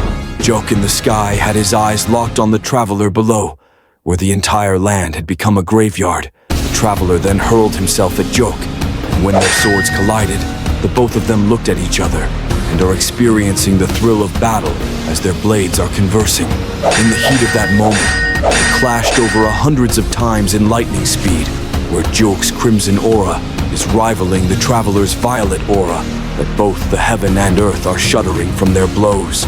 Charian, spectating this match, is trembling in fear as to how puny her martial arts must be compared to what she is seeing right now, or she never knew that martial arts of this caliber to ever exist. Charian could discern Jeok as someone like an heavenly deity, and then Jeok unleashed the fifth form. A vengeful dragon's roar tore through the entire formation, a savage force with blazing unholy power that swallowed the traveler whole. The traveler slammed into the ground with brutal power, nearly collapsing to his knees. He struggled to stand, gripping his blade to keep himself upright.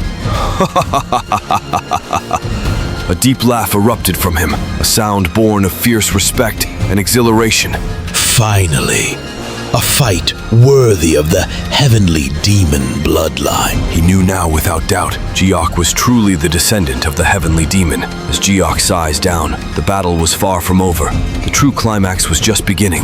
The traveler readied himself for one final strike. Unleashing his deadliest power, he ignited his full internal energy. His ultimate move, the one that earned him the fearsome title, the Demon Sword. To counter this, Jeok had no choice but to summon the seventh form or higher. Slowly, Jeok's blade has begun to set ablaze, engulfed in roaring flames that licked the very air around him. The traveler launched his ultimate attack. Jeok raised his sword high, his crimson energy tearing into the sky itself. With a fierce inferno, he unleashed the seventh form, the Demon Strike, an uncontrollable inferno of destruction born deep within his soul. When he was about to launch it at the traveler, he saw Charian with worried eyes, since this move could kill the traveler. So he instantly halted his attack, because he can't see her in a disheartened expression. But the traveler is shouting at Jeok to watch for that attack, or he might die. As the raging strike engulfed Jeok, the flames slowly faded. Muyong had extended his hand by worrying that Jeok might have been done for. Then, water began to arise. Muyong realizes what is happening right now, where Jiok had sheathed his demon blade back into the scabbard, and he unsheathed another sword, his father's sword, called as the greatest of all time, the Gentleman's Sword. Charion could recognize the sword in Jiok's hand as his father's sword that Jiok swore never to use. Then as he swinged the sword to his back, water is flowing around it so smoothly like a silk. From afar, Jiok is radiating like a star by that sword he's holding, where the flow of water around Jiok is embodiment of brilliance. And in one swift motion, the traveler thought that his one-way ticket to hell might have opened but Jiok is not so cruel, so he barely grazed the traveler's arm without killing him. Nevertheless, the battlefield burst open by that devastating force, and the traveler felt like his internal energy is being drained, and he couldn't figure out what this martial art is. Everyone just stood there in a state of awe, and like that, the battle between them has finally finished, and the formation art has closed.